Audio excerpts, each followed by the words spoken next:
মতোই আমরা তার সঙ্গে পরিচিত হব। তবে তার আগে বলতে চাই, আজকের এই জীবনের গল্পটি অনেক বেশি হার্ট টাচি। বিশেষ করে আমি কখনোই যেটা করি না যে আমার গেস্ট যারা থাকেন তাদেরকে তুমি বলে সম্বোধন করা, কিন্তু আজকে যাকে আমি এখানে আপনাদের সামনে হাজির করছি তাকে আমি তুমি বলেই সম্বোধন করব। অনেক বেশি ইয়াঙ্গার আমার চাইতে, এবং টিনেজার বলবো আমি। 15 থেকে 16 বছর বয়স। অনেকদিন ধরেই চেষ্টা করছিল সে আমাদের এই অনুষ্ঠানে আসার জন্য, কিন্তু আমরা তার যে অবস্থা, সেই অবস্থার জায়গাটা থেকে বা আমাদের জায়গাটা থেকে আমরা তাকে সুযোগটা দিতে পারছিলাম না, কিন্তু শেষ পর্যন্ত আজকে আমরা তাকে আপনাদের সামনে হাজির করছি লাখো মানুষের সামনে। তার সম্পর্কে কথা একটু পরে হবে। তার আগে বলে নেই যে হ্যালো ইট 920 তে যদি আপনি আপনার জীবনের গল্প বলতে চান, নিঃসন্দেহে আপনি আমাদের সঙ্গে যোগাযোগ করবেন। আমাদের ফোন নাম্বারটি হচ্ছে 09613892892। আমি আবারও বলছি 09613892892। আর যেটা বলছিলাম যে আপনি যদি এই অনুষ্ঠানে অন্যভাবেও অংশগ্রহণ করতে চান, ফেসবুকে চলে আসতে পারেন। আমাদের ফেসবুকের ঠিকানা www.facebook.com/hello8920। আমি আবারও বলছি www.facebook.com/hello8920। পেজটি আছে আরজে কিবরিয়া নামে। ওখানে গিয়ে লাইক দেবার সঙ্গে সঙ্গে আপনারা hello 8920 মেম্বার হয়ে যাবেন। চলুন, যিনি গেস্ট আছে তার সঙ্গে আমরা একটু পরিচিত হই। আচ্ছা, তুমি তোমার নামটা একটু বলো তো। আমার নাম শারমিন। শারমিন, তোমার ডাক নাম কি? শারমিন সুচি। সুচি হচ্ছে তোমার ডাক নাম। পুরো নাম? পুরো নাম শারমিন সরোয়ার সুচি। খুব সুন্দর নাম, নিঃসন্দেহে। সুচি, তোমার বয়সটা বলো আগে সবার। আমার বয়সটা এখন 15-16 চলছে। 15 থেকে 16। আমি যতদূর বুঝি, যতটুকু কথা হয়েছে তোমার সঙ্গে, তো তোমার বয়স 15-র বেশি হবে না। আর তুমি কোথায় থাকছো এখন? আমি এখন যাত্রাবাড়িতে, ঢাকার যাত্রাবাড়িতে। ওখানে তুমি, তোমার জন্মটা কি ওখানেই হয়েছে? হ্যাঁ, ওখানেই হয়েছে। ওকে। সুচি আজকে আমাদের সঙ্গে রয়েছে। ওর বয়স 15 বছর এবং ও তার জীবনের গল্প বলতে এখানে এসছে। শারমিন সরোয়ার সুচি। চলুন তার কাছে আমরা যাই এবং প্রথম থেকে আমরা শুনবো যতটুকু মনে আছে। আমি 15 বছরের জীবনের গল্প তোমার খুব ছোট।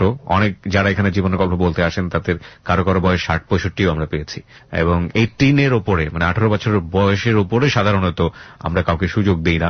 কিন্তু তোমার জীবনের গল্পটা আসলে খুব বেশি হার্ট টাচি, আমি যেটা প্রথমেই বলছিলাম, এবং এই জায়গাটা থেকে আজকে আমরা আসলে প্রচার করার একটা বিশেষ পদক্ষেপ নিয়ে আসলে তোমাকে সুযোগটা দিয়েছি। চলো শুনি তোমার জীবনের গল্প, তোমার যেখান থেকে মনে আছে। আমি যখন ছোট, 5-6 মাস বয়স, 1 বছর এরকম, তো ওই সময়ে আমার প্রচন্ড বমি হতো। আচ্ছা, এটা কি তুমি তোমার মার কাছ থেকে শুনেছো? হ্যাঁ, আমার মার কাছ থেকেই শুনেছি আমি। আচ্ছা। দেখা যেত যে এদিক দিয়ে খাচ্ছি আর বার বমি করে সব ফেলে দিচ্ছি। তো এরকম অনেক ডাক্তার দেখানো হয়েছে, এটার পিছনে প্রায় 40-50 হাজার টাকা শুধু দুধে গিয়েছে। এক ডাক্তার বলেছে এই দুধ খাওয়াইতে, আরেক ডাক্তার বলেছে এভাবে দুধ খাওয়াতে। তো দেখা যেত যে আমার এটার কোনো কাজ করতো না। তো আম্মু শেষ পর্যায়ে, আম্মু এক তার খালাম্মা, তো তার আত্মীয়র কাছে সে জানতে পারে, একটা হোমিওপ্যাথিক ডাক্তারের কথা জানতে পারে। সে ওখানে আমাকে নিয়ে যায়। তো সে ওখানে আমাকে 1 ডোজ খাওয়ানো হয় ওষুধ। খাওয়ানোর পরে আল্লাহর রহমতে আমি সুস্থ হয়ে যাই। তো তারপর থেকে আর কি আমার যতদূর মনে আছে যে আমি ভর্তি হই স্কুলে 5-6 বছরে। ভর্তি হওয়ার পর দেখা যেত যে আমি সবার সাথে মিশতাম, কিন্তু হতো কি, যেমন আমার ছেলে বন্ধু ছিল, তো ওদের আমি ছোটবেলায় সবসময় ওদের সাথে মিশতাম। তো মিশার কারণে দেখা যেত যে ওর যে বাবা মা ছিল, তো উনি এত একটাই করতো না, উনি এটা পছন্দ করতো না। ছেলে বন্ধু বলতে আসলে তোমার কোন স্পেশাল ছেলে ফ্রেন্ড ছিল? ছেলে ফ্রেন্ড বলতে গেলে ছোটবেলায় যেটা থাকে আর কি। তো এটা কার মা পছন্দ করতো না? যে ছেলে ফ্রেন্ডের মা। আচ্ছা, ছেলে ফ্রেন্ডটা কে ছিল? নামটা বলো। আরফ। আরফ কি তোমার ক্লাসমেট ছিল? হ্যাঁ, ক্লাসমেট। ওকে, ক্লাসমেট ছিল। তো আরফের সঙ্গে তুমি খুব ভালো করে মিশতে? হ্যাঁ, আরফ আর তুষারের সাথে মিশতে। তো আরফের মা, এটা বাবা মা পছন্দ করতো না? না, পরে দিয়ে আমি খুব কান্না করতাম। পরে দিয়ে আস্তে আস্তে ধীরে ধীরে আমি এটা সমস্যাটা সম্মুখীন হই না। পরে দিয়ে আমি ঠিক হয়ে যাই। ওকে, ঠিক হয়ে যায়। পরে স্কুল চলতে থাকে। পরে দিয়ে আম্মু ক্লাস 3-তে তার স্কুলে ভর্তি করে দেয়, সেটা হচ্ছে আপনার শেখদি। তো ওই স্কুলে ভর্তি হওয়ার পর একটা সমস্যা দেখা যায়, যে তোমার মা ম্যাডাম, স্কুলের ম্যাডাম। সবাই শুধু মুখে মুখে বলে ম্যাডামের মেয়ে, যে মানে কিছু একটা করলেও এটা দোষ হয়ে যেত যে ম্যাডামের মেয়ে এটা করছে, ম্যাডামের মেয়ে ওইটাই করছে। দেখা যেত যে সবার সাথে মিশতাম, কিন্তু ভালো চোখে কেউ দেখতো না। এটা ছোটবেলায়। তো আমি যখন ক্লাস 5-এ পড়ি, আমার মনে আছে যে আমি বাচ্চাদের সাথে, আমার যে সহপাঠীরা ছিল, তো ওদের সাথে আমি মিশতাম, তো ওরা না আমার সাথে এত একটা মিশতো না। মিশা বলতে গেলে মিশতো, কিন্তু ওরা আমার সাথে কেমন যেন হিংসুটে টাইপের আচরণ করতো। দেখা যেত যে আমি যদি কোনো খেলতে যেতাম বা কোনো কিছু করতাম, ওরা নিতেই করতো না, বলতো যে এটা তুমি পারবা না, এটাই করবা। আর কোনো পড়া যদি না পারতাম বা কিছু একটাই হতাম, ওদের মুখেই একটা কথা ছিল যে ম্যাডামের মেয়ে কেন এটা করবে। তো প্রতিটা সময় সমস্যা হতো। তো আমাদের স্কুলেরও ম্যাডামরা তারা ওইভাবে চোখেই দেখতো।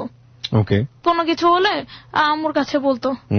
পরে দিয়ে আমি যখন ক্লাস 5-এ থাকতে আমার হঠাৎ করে হাঁটতে যেতে দেখা যেত, হাঁটতে যেতে আমি পড়ে যেতাম। একটু জানি তোমার কাছে কয় ভাই বোন ছিল তোমরা? আমরা এক ভাই এক বোন। আমার ভাইয়া বড়। বাবা মায়ের আদর শাসন কেমন পেয়েছো শৈশবে? এই তো মা মাঝে মধ্যে মারতো, এ করতো। আর আদর তো ওই রকমই, ছোটবেলায় আসলে বুঝতামই না যে আদর বা এটা জিনিসটা কি। তো আদর হ্যাঁ করতো, সবাই এই করতো। কিন্তু আমি একটা পারবি ম্যাডামের কাছে পড়তাম, তো উনি কি করতো, ও আমাকে খুব মারতো। দেখা যেত যে আম্মুর কাছে বলছি যে আমি পড়তে যাচ্ছি, কিন্তু আসলে আমি পড়তে যেতাম না। আমি ওই সময়টা কাটিয়ে দিতাম বাসার মধ্যে, বাসার কোনো জায়গায় বসে কাটিয়ে দিতাম। পরে দিয়ে আম্মুকে এসে বলতাম যে আম্মু আমি না পড়ছি। ওকে। তো ওই সময়টাতে আমরা যখন কুরবানির ঈদ হয়, তো আমরা তখন গ্রামের বাড়িতে যাই। তো ওখানে কুরবানির মাংস আমার মামার শ্বশুর বাড়িতে দেওয়ার জন্য, তো ওরা বলতেছে যে যাবে। তো আমি একবার হই নাছরবান্ধা হয়ে বলি যে আমিও যাব। তো আমিও যাব এরকম বলি, তো ওরা আমাকে নিয়ে যায়। কিন্তু আমার মা না করে, যে গ্রামে একটা কুসংস্কার আছে যে মাংস নিয়ে গেলে নাকি কি জিনে নাকি ভূতে কি করে। তো আম্মু আমাকে না করে। তো আমি যেতে নিয়ে ওখানে আমার নানু বাড়িতে রাস্তার ওখানে একটা আছে, জায়গা আছে, যে জায়গাটা ও গ্রামের মানুষ মানে ওই জায়গাটা খারাপ মনে করে। তো ওই জায়গায় যে আমি আছাড় পড়ি, পড়ে যাই। তো আমি সবাই মনে করে এমনি হাঁটতে এমনি পড়ে গেছি। তো পড়ে যাই, পরে দিয়ে এইভাবে অনেকবার রাস্তার মধ্যে আমি কয়েক জায়গায় পড়ি। বাসায় আসি, বাসায় এসে আম্মুকে বলি না। আম্মু যদি বকা দেয়, এমনিতেই তো যেতে দেয়নি, তো আম্মু বকা দেয়। আমার মামা তো ভাই বোনরা কিছু বলে না। তো আমরা ঢাকায় এসে পড়ি। দেখা যেত ঢাকায় এসে আমি হাঁটতে পারতাম না, হাঁটতে খুব কষ্ট হতো। দেখা যাচ্ছে পিঠে খুব ব্যথা করতো, এত ব্যথা করতো যে এরকম আম্মুকে বলতাম আম্মু আমার পিঠে খুব ব্যথা হচ্ছে। তো আম্মু তখন আমাকে বলতো কি যে স্কুলের ভারী ব্যাগ বহন করার কারণে এই অবস্থা হচ্ছে, হাঁটতে পারতাম না। তা আম্মুকে আমি এটা বলি, আম্মু মনে করে যেটা হয়তো বা এমনি হচ্ছে। আব্বুকে বলে কেন এরকম ব্যথা হচ্ছে, তা আব্বু বলে হয়তো বা ভারী ব্যাগ বহন করার কারণে এরকম হচ্ছে। তো জানুয়ারি মাসের 1 তারিখ আসে 6-এ। তো জানুয়ারি মাসের 1 তারিখে আমি হাঁটতে খুব কষ্ট হচ্ছে, দেখা যাচ্ছে হাঁটতেই পারছি না এক কথায়। তো সেখানে আম্মুকে আমি বললাম যে আম্মু আমি 1 তারিখে তো স্কুল করব। তা আম্মু বলতেছে যে না, যেহেতু তুমি কষ্ট হচ্ছে আজকে না গেলা। তখন আমি আম্মুকে একটা কথা বলি যে একটা কথাই আছে যে জানুয়ারির 1 তারিখে নাকি স্কুলে না গেলে সারাটা জীবন নাকি স্কুলেই যাওয়া হয় না। তো আমি আম্মুকে বললাম যে না আমি আজকে যাব। তো আম্মু আমাকে নিতে গিয়ে যেরকম হয় যে আমি রাস্তায় বারবার পড়ে যাচ্ছি। তো আম্মু তখন তার ক্লাসের সময় হয়ে যাচ্ছে, তো আম্মু বলে যে তুমি তাহলে আসো, কয়েকটা ছাত্রী তার ছাত্রীকে বলে ওকে একটু নিয়ে আসো ধরে। তো আমি যাই বা ক্লাসটা করি। তো বাসায় আসি, তারপর থেকে আমি একবারে পাটা নাড়াতেই পারছি না এক কথায় বলতে গেলে। তারপর আমাদের যে মানে এলাকা ভিত্তিক যে ডাক্তার থাকে, সে ডাক্তারকে দেখানো হলো, সে ধরতে পারলো না। সে বললো যে আপনি অন্য ডাক্তারকে দেখান। তো এটা সদরঘাট ডাক্তার ফজলুল হক। তো তার কাছে দেখালাম। সে মানে অনেকগুলো টেস্ট করাইতে দিল। তো ওই মুহূর্তে কোনো কিছুই ধরা পড়লো না, হাঁটতে পারছি না, এরা এক পা অলরেডি বিকল। তো তারপর জিল্লুর রহমানের যে চাচা, যে আমাদের প্রেসিডেন্ট ছিল, তার চাচাকে দেখানোর জন্য এক মহিলা বললো যে সে দেখিয়েছে, তো নাকি ভালো হয়েছে। তো আমাকে দেখাতে বললো, তো আমরা দেখাতে গেলাম। ওখানে ডাক্তার আমাকে বললো যে এটা নাকি পায়ের বাড়তি হাড়ের কারণে আমার এরকম হয়েছে, আমি নাকি হাঁটতে পারি। তো সে আমাদের এরকম কোর্স দিল 2-3 মাসের, যে এই ওষুধগুলো খাও, তারপর আশা করি ঠিক হয়ে যাবা, তারপর আবার দেখা। তো হঠাৎ করে তো বাসায় আসছি, বাসায় আসার পরে দিয়ে গ্রামের বাড়ি থেকে ফোন আসছে যে বলতেছে যে গ্রামে নাকি একটা কবিরাজ আছে। তুমি কি ওই সময়টাতে একদমই হাঁটতে পারতে না? না, হাঁটা চলা বন্ধ হয়ে গেছে। আমি হাঁটা চলা এমন কি বসতেও পারতাম না। তো আম্মু আমাকে এই 1 মাসের সুযোগে আমাকে নিয়ে গেল গ্রামে। গ্রামে নিয়ে গিয়ে যে ওষুধ দেওয়া হয়েছে সেই ওষুধ বন্ধ করে দিল কবিরাজের কথায়। আচ্ছা, এই গ্রামের বাড়িটা আসলে কোথায় ছিল তোমাদের? এটা টাঙ্গাইলের ঘাটাইল থানা। ওখানে কি মানে তোমার কাদের বাড়ি? তোমার বাবার বাড়ি ওখানে? না, নানুর বাড়ি। নানুর বাড়ি ওখানে। ওকে। কবিরাজ তো তাকে ডেকে আনা হলো। তো ডেকে এনে সে আমাকে দেখলো, সে আমাকে দেখে বলল যে সে নাকি সেটা আমাকে সুস্থ করে দিতে পারবে। ওকে। তো তাকে এবার থাকতে হবে, থেকে কাজটা করতে হবে। তো আমার নানু একা ছিল, সে খুব এমনিতেই নিজের কাজটা করতেই খুব কষ্ট হতো। সেখানে বলল যে এখানে করবে। তো নানু বলল যে আচ্ছা এখানে করুক। তখন আমার মা আম্মু ঢাকায় এসে পড়লো আব্বুকে রেখে, কেন না আম্মু যেহেতু একটা চাকরি করে। তো সে প্রতিদিন এরকম কাজ করে। ফার্স্টের দিন সে কতগুলো পাতা, তারপর মাখন, ঘি, এগুলো মিক্সড করে সে একটা মলমের মতো একটা মিক্সড বানালো। বানিয়ে এটা বললো যে এটা দিতে। এটা সে প্রতিদিন আমাকে এমন করতো যে সে শুয়ে পুরো জেলিটা সে মেখে আমার পা এত জোরে জোরে টানাটানি করতো আর সেটা মাখিয়ে দিত। আমি খুব কাঁদতাম, কান্দাকাটি করে তাকে ইচ্ছে মতো যা গালাগাল দিতে আমি দিতাম। এমন গালাগালি করতাম যে পাশের যে পাড়া থেকেও আমার গালাগালি শোনা যেত। তো সবাই তো ভিড় করতো, কেন গালাগালি করতেছে মেয়েটা। মানে একটা জিনিস বুঝতে পারলাম যে তোমার পায়ে কোনো কিছু টাচ করলে সে ফিলটা তোমার সেই মুহূর্তে ছিল, কিন্তু তুমি মুভ করতে পারতাম না, বসতেও পারতাম না। বসতে পারতাম না, তো আমাকে কেউ ধরে বসাই দিতে হতো। তো তখন তো স্কুলে যাওয়াটা বন্ধ না? হ্যাঁ, স্কুলে যাওয়া বন্ধ করে দিয়েছো? স্কুলে যাওয়া বন্ধ। আচ্ছা, ওকে। তো সে প্রতিদিন আমাকে এরকম মালিশটা দিয়ে দিত আর প্রচন্ড শারীরিক ভাবে টর্চার যেটাকে বলে। ও তোমার শারীরিক ভাবে টর্চার করতো? মানে সে টর্চারটা কে করতো? কবিরাজ করতো? কবিরাজ করতো। আমি আমার বাবা মাকে বারবার বলতাম। শারীরিক টর্চার বলতে কি ধরনের টর্চার করতো? টর্চার বলতে গেলে আমার পা সে মানে যেভাবে খুশি টানতেছে পায়ের মধ্যে মাসল ধরে, মানে মলম যেভাবে লাগায় তার থেকেও কঠিন করে সে লাগিয়ে সেখানে সে ঠাস ঠাস করে থাপ্পড় দিত। তারপর সে কি করতো, সে আমাকে দাঁড়ানোর নাম করে সে আমাকে ধরে এমন ভাবে উপর করে দাঁড়ানো করাতো, আমার মনে হতো যে আমার সেন্স কাটতে পড়তো না। আমি কান্না করতাম যে কেন। আমি আমার বাবা মাকে বারবার বলতাম যে বাবা আমার খুব কষ্ট হচ্ছে, আমার পক্ষে সম্ভব না, কিন্তু তারা এটাই করতো না, যেহেতু কবিরাজেরই। সে মাগরিবের টাইমে, যখন আজানের টাইমে সে কি করতো, ঝাড়ু, তারপর কিছু পাতা, কি জানো ওগুলো, তো ওই পাতা সে নিয়ে আমাকে প্রতিদিন এই ঝাড়ু দিয়ে পেটাতো। এই সন্ধ্যাবেলা টাইপের নিয়ে, সন্ধ্যাবেলায় কোনো একটা জঙ্গলে নিয়ে আমাকে সে পেটাতো। কি বলেছিল সে তোমার সম্পর্কে ওই সময়টাতে? কোন জিনভূত ধরেছে বা এরকম কোনো কিছু? সে বলতেছে যে বাতাস লাগছে। বাতাস লেগেছে?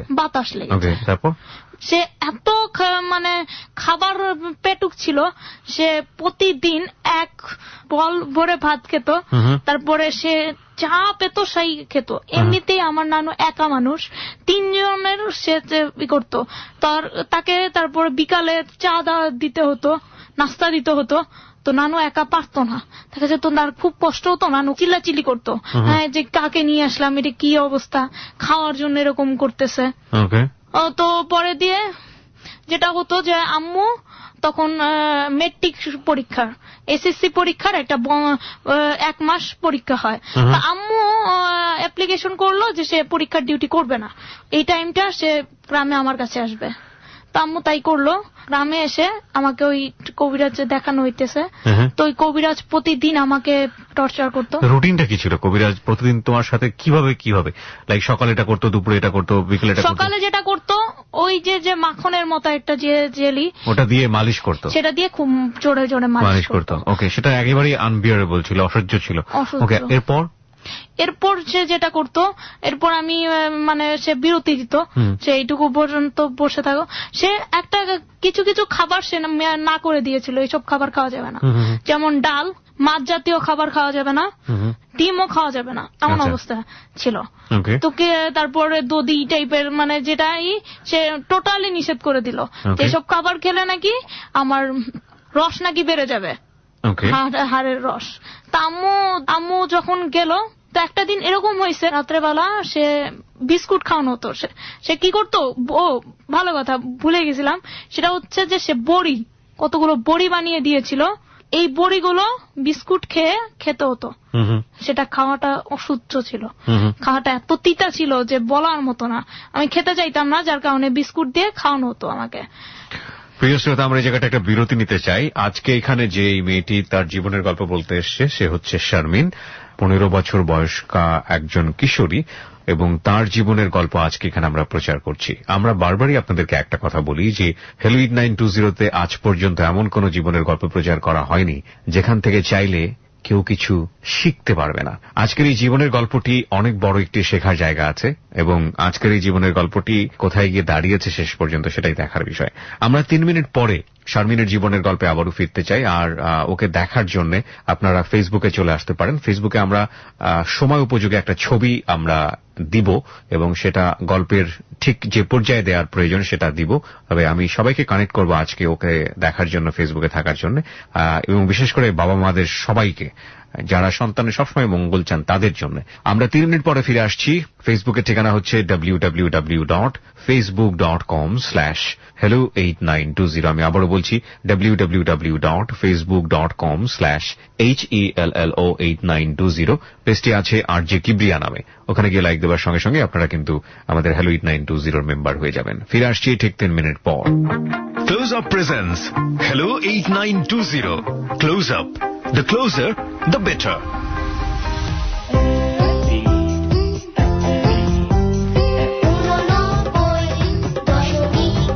3 মিনিট বিরতির পর প্রিয় শ্রোতা আরো একবার স্বাগত জানাচ্ছি ক্লোজ আপ প্রেজেন্স হ্যালো 8920 আমি RJ কিবরিয়া আপনার সঙ্গে রয়েছি, এবং আজকে এখানে জীবনের গল্প বলতে এসছে শারমিন, 15 বছরের শারমিন।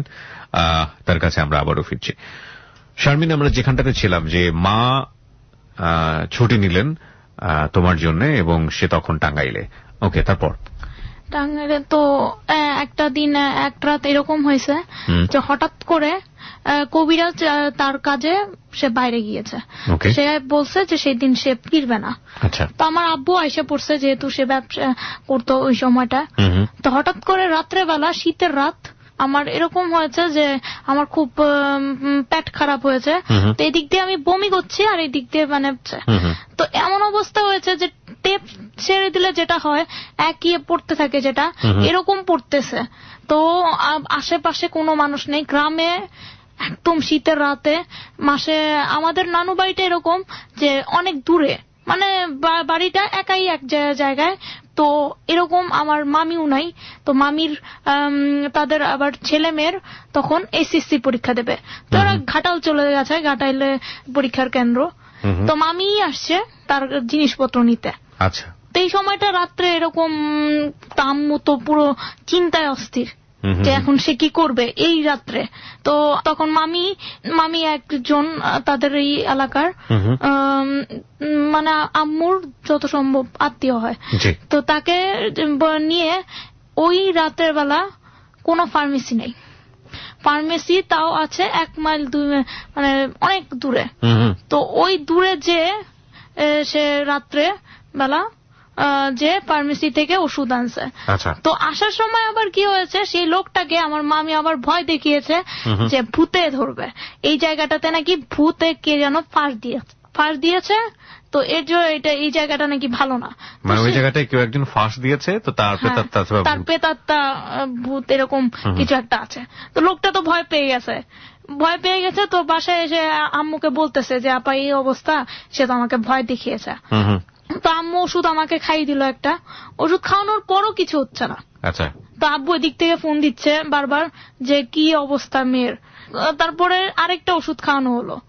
আরেকটা ওষুধ খাওয়ানোর পর আমার মতে এটা ঠিক হয়ে গেল। তারপর সকালবেলা কবিরাজ আসছে। তো কবিরাজকে যখন এটা বলা হলো, উনি কি বললো যে এটার মানে এটা নাকি এমনি হয়েছে, এমনি হয়েছে। তো সে এমনকি ওষুধটা খেতেও না করার। তো আম্মু বললো যে দেখেন এরকম মানে কি, মানে তো তোমার যে ডিসেন্ট্রিটা হয়েছে এটার ওষুধ খেতেও সে না করছে? হ্যাঁ, খেতে না বলতেছে। তো আম্মু বলছে যে একটা বার খাক, যেহেতু তার এই অবস্থা, এত বড় একটা বিপদ থেকে মুক্তি পাইছে, আরেকটা খাক। তো আম্মু তাকে না জানিয়েই খাওয়ানো হয়েছে। আচ্ছা, খাইয়েছে। তো এরকম আম্মু হঠাৎ করে সে প্রতিদিন কবিরাজকে বলতো যে আচ্ছা ওর যে ট্রিটমেন্ট করাচ্ছেন ওর তো কোনো উন্নতি হচ্ছে না। তখন গ্রামের আরেকজন তাকে আম্মুকে তার ক্লোজে তোর সে আবার আরেকটা কবিরাজের ঠিকানা দিছে। আচ্ছা, যে কবিরাজ এখন চিকিৎসা করছে তাকে না জানিয়ে সে মধু খেতে না নিষেধ করেছিল, বিভিন্ন জিনিস খেতে না নিষেধ করেছিল। তো ওই জিনিসটাই আবার ওই কবিরাজ দিয়েছে। আচ্ছা, তো এটা না জানিয়ে আমার মা আমাকে খাওয়াতো। মানে যেটা বুঝলাম আমি সেটা হচ্ছে যে তুমি প্রথম যে কবিরাজের কাছে ট্রিটমেন্ট করতে তার কিছু খাবারের প্রতি নিষেধ ছিল, দ্বিতীয় কবিরাজের কাছে নিয়ে যাওয়া হলো, সে ওই খাবারগুলো খেতে বলেছে, এবং তারপরে যেটা হতো তোমার মা দ্বিতীয় কবিরাজের কথা শুনে প্রথম কবিরাজ যেগুলো খেতে না করেছিল সেগুলো মূলত তোমাকে খাওয়াতো, তাই তো? সে খাইয়েছে। এখানে খুব ইম্পর্টেন্ট একটা পয়েন্ট আছে প্রিয় শ্রোতা, ও কিন্তু প্রথমে ওকে ডাক্তারের কাছে নেওয়া হয়েছিল এবং ডাক্তারের কাছে যখন ও ট্রিটমেন্টরত অবস্থায় ছিল ঠিক সেই মোমেন্টে ওনার ফ্যামিলি জানে যে ওদের নানুর বাড়িতে কোনো একজন কবিরাজ আছে যে নাকি এইসব ট্রিটমেন্ট খুব ভালো করে। তারপরে এই কবিরাজের কাছে ওকে আনা হয় এবং এই কবিরাজ ওকে কি ট্রিটমেন্ট করছে বর্তমানে বা গল্পের জায়গাটিতে আপনারা নিশ্চয়ই জানেন, এবং সেটা সবচেয়ে ইম্পর্টেন্ট যেটা ছিল যে এলোপ্যাথিক যেই ট্রিটমেন্টটা চলতেছিল বা যে ওষুধগুলো ছিল সেটা ওই কবিরাজের কাছে আসার পরে বন্ধ করে দেওয়া হয়েছে। এবং এই কবিরাজ এতই কট্টরপন্থী কবিরাজ যে ডিসেন্ট্রি হলেও সেখানে সে অ্যালোপ্যাথিক কোনো ওষুধ খেতে না করছে। ইন দ্য মিন টাইম ওর মা আরো একজন কবিরাজের শরণাপন্ন হয়েছে, কিন্তু ওই কবিরাজের মেথড আবার এই কবিরাজের মেথড মিলছে না। এই জায়গাটায় আমরা আছি। খুবই খুবই খুবই ইন্টারেস্টিং একটা জীবনের গল্প, কিন্তু শেষ পর্যন্ত এটা কোথায় গিয়ে দাঁড়ায় সেটাই দেখার বিষয়। হ্যাঁ বলো। তারপরে ওই ওষুধ আমাকে খাওয়ানো হতো, যেরকম হতো যখন কবিরাজ বাইরে যেত তখন আম্মু চুপি চুপি আমাকে এরকম ওষুধ খাওয়াতো। যেটা হলো যে আমার আম্মু তার আপনার আত্মীয় হয়, তার পাশের বাড়ি, তো সে বলল মাটিতে গর্তে পুঁতে রাখতে। আমাকে নাকি এরকম হয়েছে, তাদের নাকি একজনকে মাটিতে গর্তে পুঁতে রাখছে, তাতে নাকি সে ভালো হয়ে গেছে। যে লোকটা এই ধরনের কথা বলেছে সে কি কোনো কবিরাজ? সে কোনো কবিরাজ না, কিন্তু সে এটা বলেছে। আচ্ছা, মানে সে তোমার মাকে সাজেশন দিয়েছে যে মাটিতে পুঁতে রাখলে তুমি ভালো হয়ে যাবে। সাজেশন দিয়েছেই, কবিরাজকেও বলেছে। তো কবিরাজকেও উনি বলেছে যে মাটিতে পুঁতে রাখতে। হ্যাঁ, তো কবিরাজ এরকম যে সে যখন দেখতে পাচ্ছে যে তার কোনো কাজ হচ্ছে না, তখন সে আম্মুকে বলছে যে তাই করা হোক। তো আমাকে আম্মু বলল যে আমাকে করতে তো পোতা হবে। আচ্ছা, তো ওই কবিরাজকে তো তুমি তখন কি বললা? আমি তখন সরাসরি নিষেধ করেছি যে আমি তো চিৎকার চেঁচামেচি করতেছি, কান্না করতেছি যে আমি ওটা করব না। এমনিতেই ভয় পাই, পোকামাকড় দেখলে তার মধ্যে মাটির গর্তে, এটা মানে অসম্ভব ব্যাপার। তো আমি বললাম, আম্মু আমার কোনো কথা শুনলো না। আচ্ছা, কবিরাজ যেটা করলো যে কয়েকজনকে ডেকে এনে মাটিকে গর্ত করলো। আচ্ছা, তোমার সামনেই? হ্যাঁ, আমার সামনেই গর্ত পুঁতে। কোথায় কোথায় করা হয়েছে? এটা হচ্ছে রান্নাঘরের পাশে। আচ্ছা, তো গর্ত খোঁতা হলো, মানে পুঁতা যেটা হয়, তো সেটা করা হলো। তো আমি বারবার বলতেছি আম্মুকে যে আম্মু এটাতে কোনো কাজ হবে না। তখন যে ছোট ছিলাম তুমি বারবার বলতেছি, তা আম্মু আমি ভয় পাই, এটা তো করলে। আম্মু বলতেছে এর জন্যই পাকে ঘরের রান্নাঘরের মধ্যেই করা হলো, যাতে তোমার সামনে আমি থাকি। তো সে এটা গর্ত খুঁড়লো। ওই একটা যে মনে পড়েছে যে এই গর্তের কথা বলেছে তার নাম হচ্ছে মাসুকানা। তাকে মাসুকানা বলেই সবাই চেনে। তো সে ওখান থেকে বলতেছে যেটা করলে খুব ভালো হবে। আচ্ছা, এটা করলে ভালো হবে, আমার পায়ের রস নাকি মাটি টেনে নিয়ে যাবে। তো আমাকে গর্তে পোতার পর আমাকে গর্তে নামানো হলো। নামিয়ে আমি জানি না মৃত্যু হলে মানুষের কেমন অবস্থা হয়, তার কিভাবে তার উপরে মাটি চাপা দেওয়া হয়। আমাকে গর্তে নামানোর পর আমি দেখতেছে যে আমি দাঁড়িয়ে থাকতে পারতেছি না, যেহেতু আমার পায়ে কোনো শক্তি নেই, বারবার পড়ে যাচ্ছি। ওই মুহূর্তে আমাকে ধরে এভাবে দাঁড়া করিয়ে আমার দুই ইসের দিকে এদিক দিয়ে আমি পারতেছি না, আমার পায়ের উপর দিক দিয়ে মাটি চাপা হচ্ছে, মাটি এদিক দিয়ে চাপ দিচ্ছে আর এই দিক দিয়ে আমাকে ধরে আছে। কি যে অবস্থা যে বলার মতো না। আমার খুবই ব্যথা হচ্ছে, তবু কোনো কাজে লাগতেছে না। তারপরে আমাকে এই বুক পর্যন্ত আমাকে এরকম মাটিতে পুঁতে দেওয়া হলো, এরকম পুঁতে দেওয়া হলো। তারপরে কবিরাজ গেল তার কাজে, বলল যে সে একটু আসতেছে, সে তার পাশের ইসেই নাকি কবিরাজে। তো সে গেল। আমার আম্মুকে আমি বারবার বলতেছি যে আম্মু আমি এটা থাকতে পারতেছি না, ভয় করতেছে, যে ভেতরে খুব খারাপ লাগতেছে। তো আম্মুকে আমি বললাম যে আম্মু প্লিজ এটা আমাকে করে দাও। এখন তো সে নাই। তা আম্মু উল্টা বলতেছে না, এটা তোমার ভালোর জন্য করতেছি। এটা তোমার মা একজন স্কুল শিক্ষিকা ছিলেন, আপনি যেটা প্রথমেই বলছিলেন। Fine, that's a very important point. বলুন তারপর। তা আম্মু বলতেছে যে এটা করলে তোমার ভালো হবে, তুমি সুস্থ হয়ে যাবা, হাঁটতে পারবা। তো সে তো আমাকে করানো হলো। এভাবে আমাকে প্রায় 5 ঘন্টা রাখানো হলো, 5-6 ঘন্টা এরকম থেকেছি আমি। যখন সন্ধ্যা হয়, সন্ধ্যার সময় আমাকে মাটি থেকে এই যেভাবে খোঁড়া হয়েছে আবার খুঁড়ে খুঁড়ে আমাকে বের করে। খুঁড়ছিল কি দিয়ে? এটাকে কি বলে, একটা লোহার মতো এটা কি নামটা আসলে আমার। এটা কি কোনো খুন্তি বা কোনো শাবল? বা হ্যাঁ, শাবল বা গ্রামের ভাষায় বলে শাবল। শাবল দিয়ে খুঁড়তেছে। তো আপনাকে যখন এটা করছিল, গ্রামে তো ধরনের ঘটনা ঘটলে লোকজনের ভিড় জমে যাওয়ার কথা। হ্যাঁ, ভিড় জমে সবাই আমাকে দেখতো, প্রতিদিন আমাকে দেখতে আসতো সবাই, আর আমাকে বলতো যে মেয়েটা কেমন বকাবকি করে। কিন্তু এইটুকু বুঝতো না যে কেন আমি বকাবকি করতেছি, কেন গালাগালি করতেছি। তখন তুমি যেন কোন ক্লাসে পড়ো? তখন আমি 6-এ। ক্লাস 6-এ থাকা অবস্থায় ঘটনা এটা। ক্লাস 6-এ তখন ওর বয়স খুব বেশি হলো 11 বছর। আজ থেকে প্রায় 4 বছর আগের ঘটনা এটা। ওকে, বলো তারপর। তারপর মাটি খুঁড়ে তো তুলছিল। তো এরকম ব্যাপারটা যে আমি আমার পা দেখতে পাচ্ছিলাম না, কারণ আমার ভয় হচ্ছিল যে মাটি খুঁড়তেছে, যদি আমার পায়ের উপরে কোনো আঘাত পড়ে। তো আমি বারবার চিকাই করতেছি যে আস্তে করেন, না। ব্যাপারটা এমন ভাবে খুঁড়ে আমাকে বের করা হলো। তখন পায়ের কালারটা এরকম হয়েছে যে কালো হয়ে মনে হচ্ছিল পায়ের কোনো নেই, পা একদম ছোটামোটো হয়ে গেছে। যেটা পা আমরা হাত যদি কতক্ষণ ভিজিয়ে রাখি যে ছোটামোটো হয়, এরকম ছোটামোটো হয়ে গেছে। তারপর আমাকে গোসল করানো হলো, গোসল করিয়ে তারপর বাইরে বসিয়ে, তারপর সে কি করতো, আমাকে বাঁশ আছে না, বাঁশ দিয়ে সে আমার পা বেঁধে রাখতো। পাশ দিয়ে বেঁধে রেখে ওভাবে আমাকে দাঁড়িয়ে করে রাখতো, যেটা সবচেয়ে কষ্টকর ছিল। এদিক দিয়ে আমার পা করতেছে না, সেখানে সে আমাকে চাপটে ধরে আমাকে এভাবে দাঁড়া করিয়ে রাখছে। ধরে করে রেখেছে। তো তাকে আমি ইচ্ছে মতো গালাগাল দিতাম, প্রতিবার দিতাম। পা কালো হয়ে গেছে, তো পায়ে আমি ভয় পাচ্ছিলাম খুব যে এরকম চেহারা হয়েছে কেন। তো আম্মু তখন আমাকে উঠিয়ে সরিষার তেল দিয়ে পুরো পাটাকে আমাকে মালিশ করে দিছে, যাতে পায়ের কোনো সমস্যা না হয়। তো করে দিছে। তো এইভাবে সে আমাকে প্রায় 2-3 দিন রাখছে। এরকম অবস্থায় তো কোনো কাজ হচ্ছে না। তোমাকে কি আবার এরকম মাটির ভেতরে কতবার করা হয়েছে এরকম? এটা প্রায় 3বারের মতো তোমাকে এরকম মাটিতে পোতা হয়েছে। পোতা হয়েছে। তো এতে কোনো লাভ হয়নি।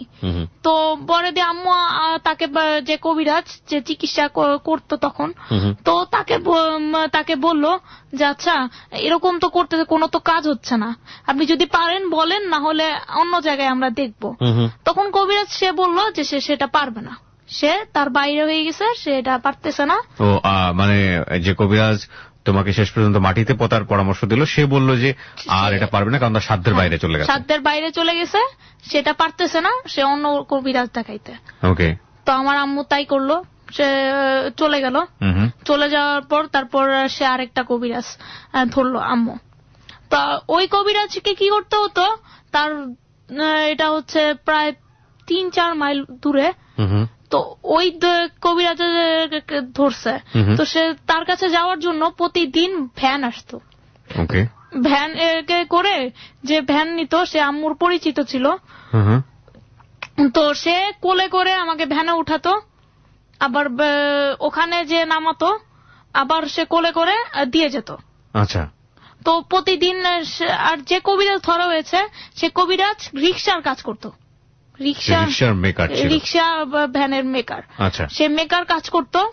তো একবার বাজারে নেওয়া হতো আমাকে, আরেকবার তার সকালে তার বাড়িতে নিয়ে ছাড় দেওয়া হতো, আর বিকালে দুপুরের দিকে নিয়ে যাওয়া হতো শেখসমল একটা মাঠ আছে ওখানে বাজার, তো ওইখানে নিয়ে ছাড় দেওয়া হতো।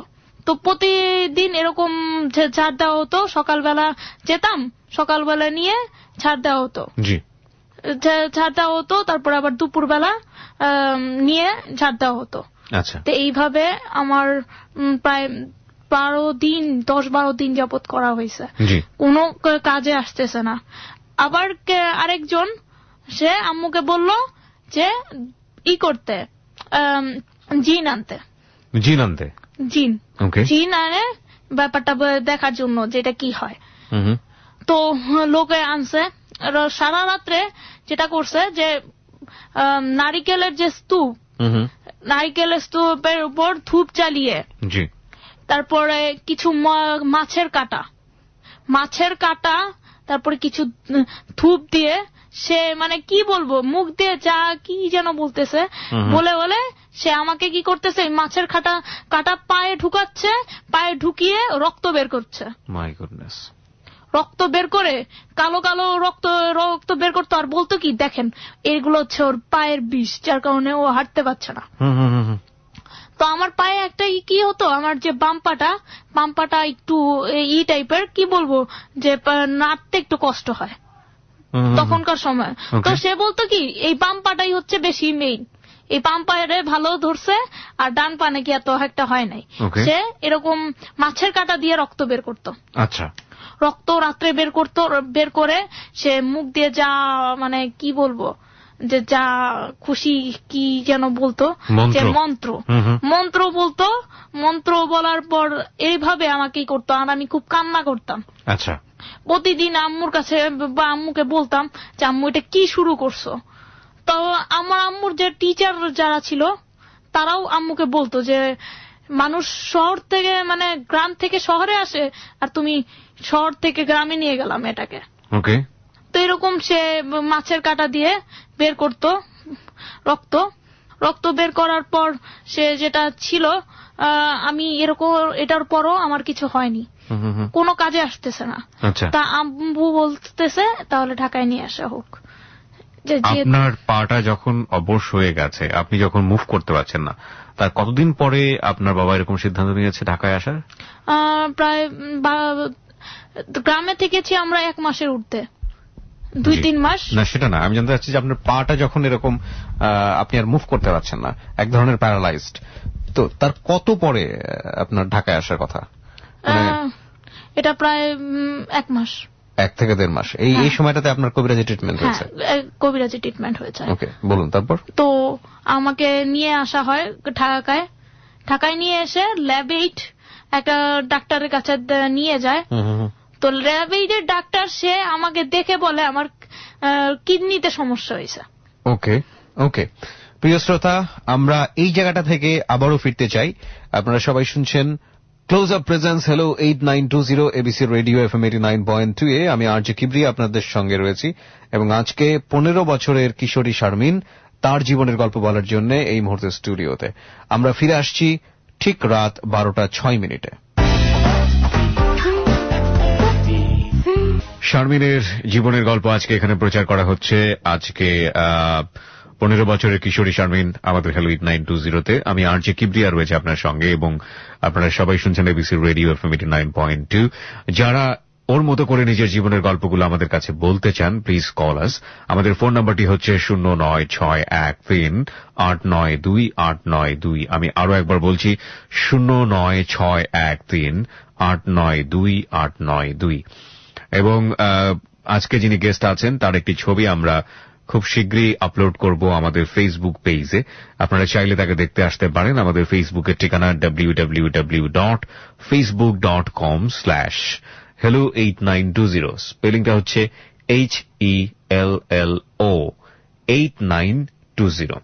পেজটি আছে কিন্তু আরজে কিবরিয়া নামে। ওকে প্রিয় শ্রোতা, যারা আমাদের এখানে জীবনের গল্প বলতে চান তারা প্লিজ আমাদেরকে ফোন করবেন। ফোন নাম্বারটি আমি আরো একবার বলে দিচ্ছি 09613892892 09613892892।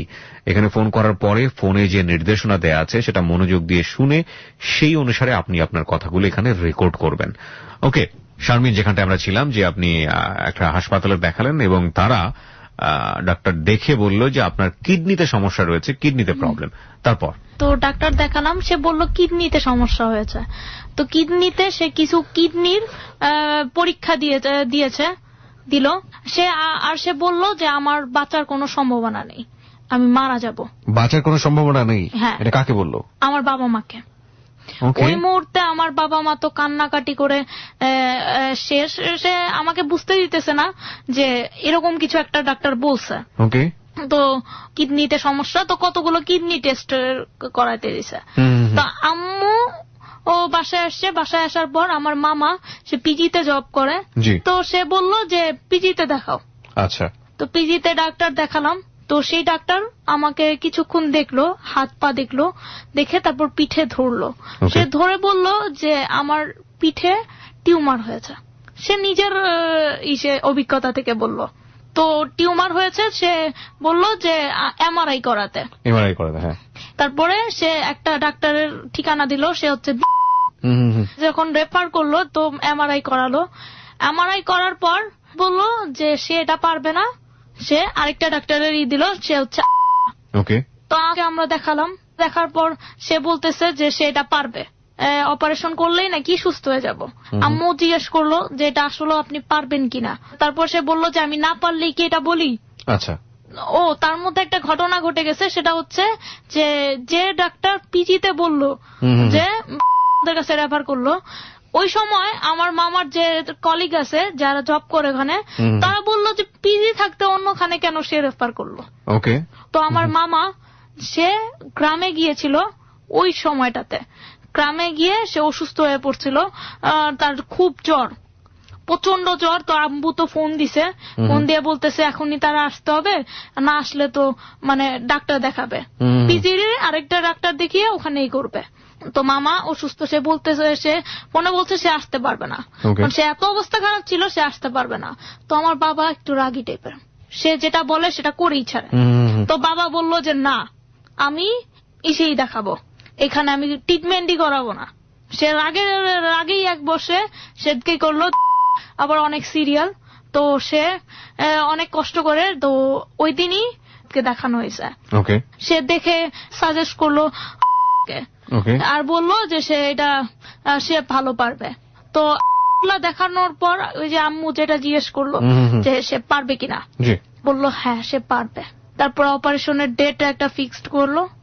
তার যে টাকা, যে কত টাকা সে নেবে, প্রায় 1 লাখ না 2 লাখ সে করছিল আপনার অপারেশন কস্ট, অপারেশনের যে টাকা।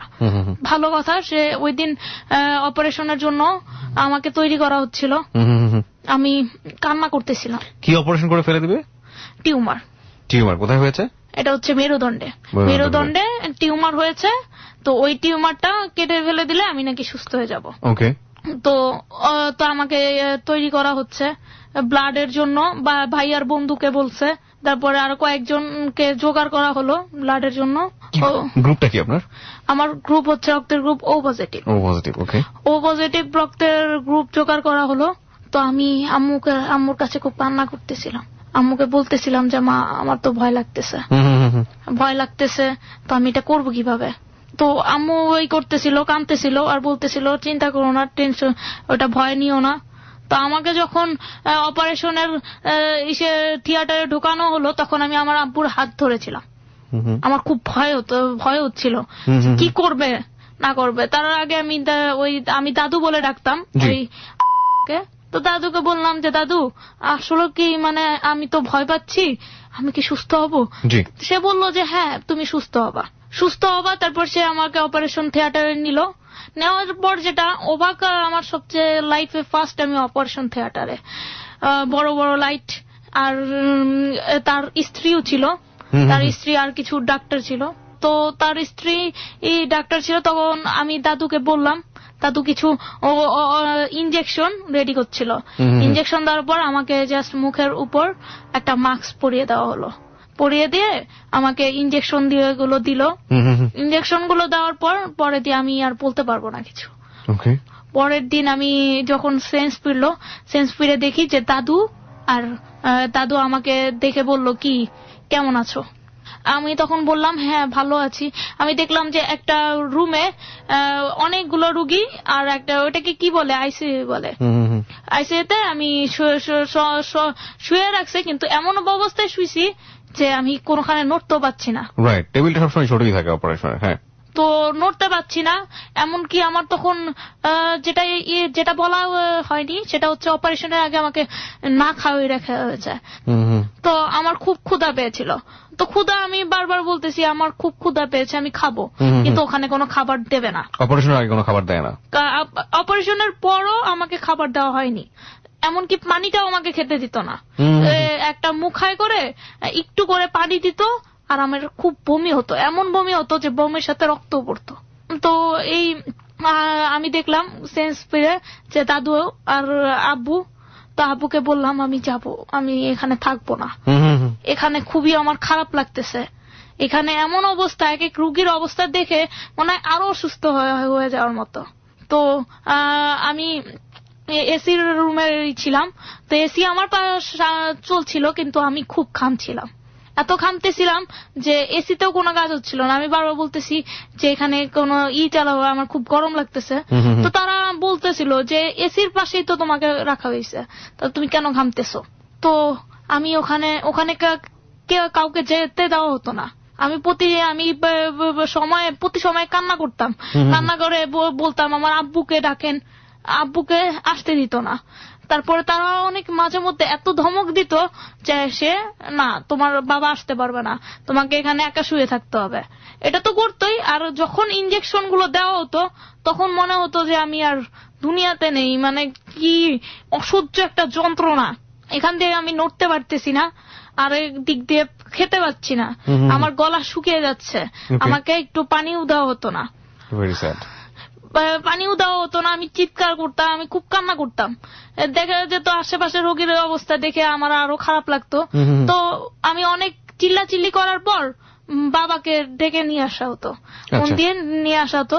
তো বাবাকে বলতাম যে বাবা আমি এখানে থাকবো না, আমার তো এখানে চলতে পারছি না আমি, কারণ আমার খুব ক্ষুধা পাচ্ছে, তারপর আমি পানি খেতে পাচ্ছি না, কিছু করতে পারছি না। তো আমার খুব খারাপ লাগতেছে, এত খারাপ লাগতেছে যে আমি কিছু মানে কি সেন্সই আমার কাজ করতেছে না। তো বললাম, বাবা বলল যে না তোমাকে এখানে থাকতে হবে। তো সবাই দেখতে আসতো একবার করে, একটু দেখে মাত্র কয়েক মিনিটের জন্য সময় দেওয়া হতো, পরে দিয়ে আবার চলে যেত। তো এইভাবে রাত্রেবেলা, সকালবেলা, দুপুরবেলা এভাবে ইনজেকশন দেওয়া হতো। ইনজেকশন দেওয়ার পর আমার তো অবস্থা খুবই খারাপ হয়ে যেত, যে কান্নাকাটি করতাম, চিৎকার দিতাম। তো সবচেয়ে মজার ব্যাপার ছিল যে আমি আর কাউকে ডাকতাম না, আমার বাবাকেই সবসময় ডাকতাম। তো ওখানকার সবাই যেটা বলেছে যে আমি অনেক রোগী দেখেছি, সবাই মাকে ডাকে, বেশিরভাগ মাকে বলে এই করে, কিন্তু এই রোগী ফার্স্ট মনে হয় যে বাবা ছাড়া কিছুই বোঝে না। তো আমাকে বেডে আনা হলো 3-4 দিন পর, বেডে। তারপর সেলাই খোলার ডেট দিল। অপারেশনটা কোথায় হয়েছিল? এটা হচ্ছে পিঠে, মেরুদণ্ডে। মেরুদণ্ডে কি করেছিল ওখানে? অপারেশন করে ওখান থেকে কিছু বের করেছিল? হ্যাঁ, ওখান থেকে মেরুদণ্ডে কি হয়েছিল বলেছিল জানো? টিউমারটা বের করেছিল? ওরা দেখিয়েছে, ব্যাপারটা বের করেছে। আচ্ছা, ওকে, ফাইন, সেটাই আমি জানতে চাচ্ছিলাম। হ্যাঁ, বলুন। বায়োপসি রিপোর্ট করতে দিয়েছিল। ওকে, বায়োপসি রিপোর্টটা বেসিক্যালি হয় এখানে ক্যান্সার হয়েছে কিনা সেটা টেস্ট করার জন্য। হ্যাঁ, বায়োপসি রিপোর্টে কি আসছে? বায়োপসি রিপোর্টে আসছে ভালো এসছে। মজার ব্যাপার হচ্ছে যে বায়োপসি রিপোর্টে ভালো আসছে। তো আমি আস্তে ধীরেই বলতেছি। তারপর যেটা হলো যে আমাকে বেডে নিয়ে আসা হলো। নিয়ে আসার পর দেখা যেত যে আমি বেডেও নড়াচড়া করতে পারতাম না, বেডেও আমাকে কোনো খাবার দেওয়া হতো না। এই 3-4 দিন আমি না খেয়ে শুধু আমাকে তরল জাতীয় এক মুখা করে শুধু পানি দিত আর একটু জুস দিত। বেডে নিয়ে এসে আমার সেলাই খুললো। সেলাই খোলার পর মানে কি বলবো, খাবার দেওয়া হলো, পাতলা খাবার। তো আমার কাকা সে তার বাসা থেকে রান্না করে নিয়ে আসতো। জি। এরকম কয়েকদিন চলছে। আমার রিলিজ ডেট যেটা, ডাক্তার বললো যে এখন তুমি ভালো আছো। জি। তখন আরেকটা ব্যাপার, আমার ইউরিনের, তখন আমার ইউরিন ব্যাগ, আমি প্রস্রাব করতাম ইউরিন ব্যাগে। ওকে। নল সেট করা ছিল, পরে দিয়ে দেখা যেত এরকম হলো যে 1 মাসের মতো আমাকে এরকম ইউরিন ব্যাগে নল সেট করে রাখছে। তো যার ফলে পরে আমার এমন অবস্থায় হলো যে আমি প্রস্রাব করতাম বুঝতে পারতাম না, প্রস্রাবে এরকম হয়ে যেত। তো ডাক্তার একটা সময় এরকম করলো যে প্রস্রাবের যে নল দিয়ে অনেকগুলো প্রস্রাব বের করলো ভেতর থেকে, দেখা যেত ভেতরে আমার প্রস্রাব জমে আছে। ডাক্তাররা তো সেই করছে, ঝাড়ি মারছে যে এরকম অবস্থা। কিন্তু মজার ব্যাপার হচ্ছে আমি যেই ডাক্তারের আন্ডারে আছি তার কোনো মাথা ব্যথা নেই। ওকে ওকে, ভেরি ইন্টারেস্টিং। সে আরেক যে ডাক্তার যারা ডিউটি ডাক্তারে থাকে, সে এসে বললো যে এইরকম করা হচ্ছে না, এর তো সমস্যা হয়ে যাবে, প্রস্রাব ভেতরে জমা। তারপরে প্রস্রাব বের করা হলো, তারপরে আমার ঘা হয়ে গেছে। এটাও কি আবার অপারেশন করে বের করলো? না, নর্মালি ভাবে। তো তারপর আমার শুয়ে থাকতে থাকতে, এক পাশ শুয়ে থাকতে থাকতে আমার ঘা দেখা দিল। ওহো, শরীরে ঘা দেখা দিল? হ্যাঁ, মাজায় ঘা দেখা দিল। তো যে ডাক্তার, সে একটা জেলির মতো কিছু একটা দিল ঘা শুকানোর জন্য। তো ঘা শুকানোর জন্য দিছে, কিন্তু ওতে কোনো কিছু হচ্ছে না। যে ডিউটি ডাক্তার, সে এসে সে ইচ্ছে মতো যে স্যার এটা কেন দিছে, এটাতে কোনো কাজ হবে না। সে করলো কি, নেভালন পাউডার নামে একটা পাউডার, সেটা দিতে বললো। বাই দ্য ওয়ে, আপনি কার আন্ডারে যেন আপনার অপারেশনটা হলো, ডাক্তারের নামটা একবার বলুন। ডাক্তার যে এখন মারা গেছে। প্রিয় শ্রোতা, আমরা এখানে ডক্টরের নাম প্রচার করছি না, তাদের পেশার উপরে সম্মান রেখেই আমরা প্রচার করছি না, এবং সেখানে তার যে প্রাইভেসি আছে সেটা নষ্ট হয়। আমাদের অনুষ্ঠানের উদ্দেশ্য কোন একজন মানুষকে এনে জীবনের গল্প বলা, সেখান থেকে আপনি কিভাবে নিবেন সেটা একান্তই আপনার ব্যক্তিগত বিষয়, কিন্তু কাউকে অ্যাকিউজ করা না। এবং একই সাথে এটা আসলে ইনভেস্টিগেটিভ রিপোর্টিং বা রিপোর্টের মতো শোনা, যে এখানে এসে জীবনের ওই সময়ের কোন একটা গল্পের প্রেক্ষাপটে আমরা সেটাকে ইনভেস্টিগেট করে সত্য না মিথ্যা সেটা প্রমাণ করতে যাব।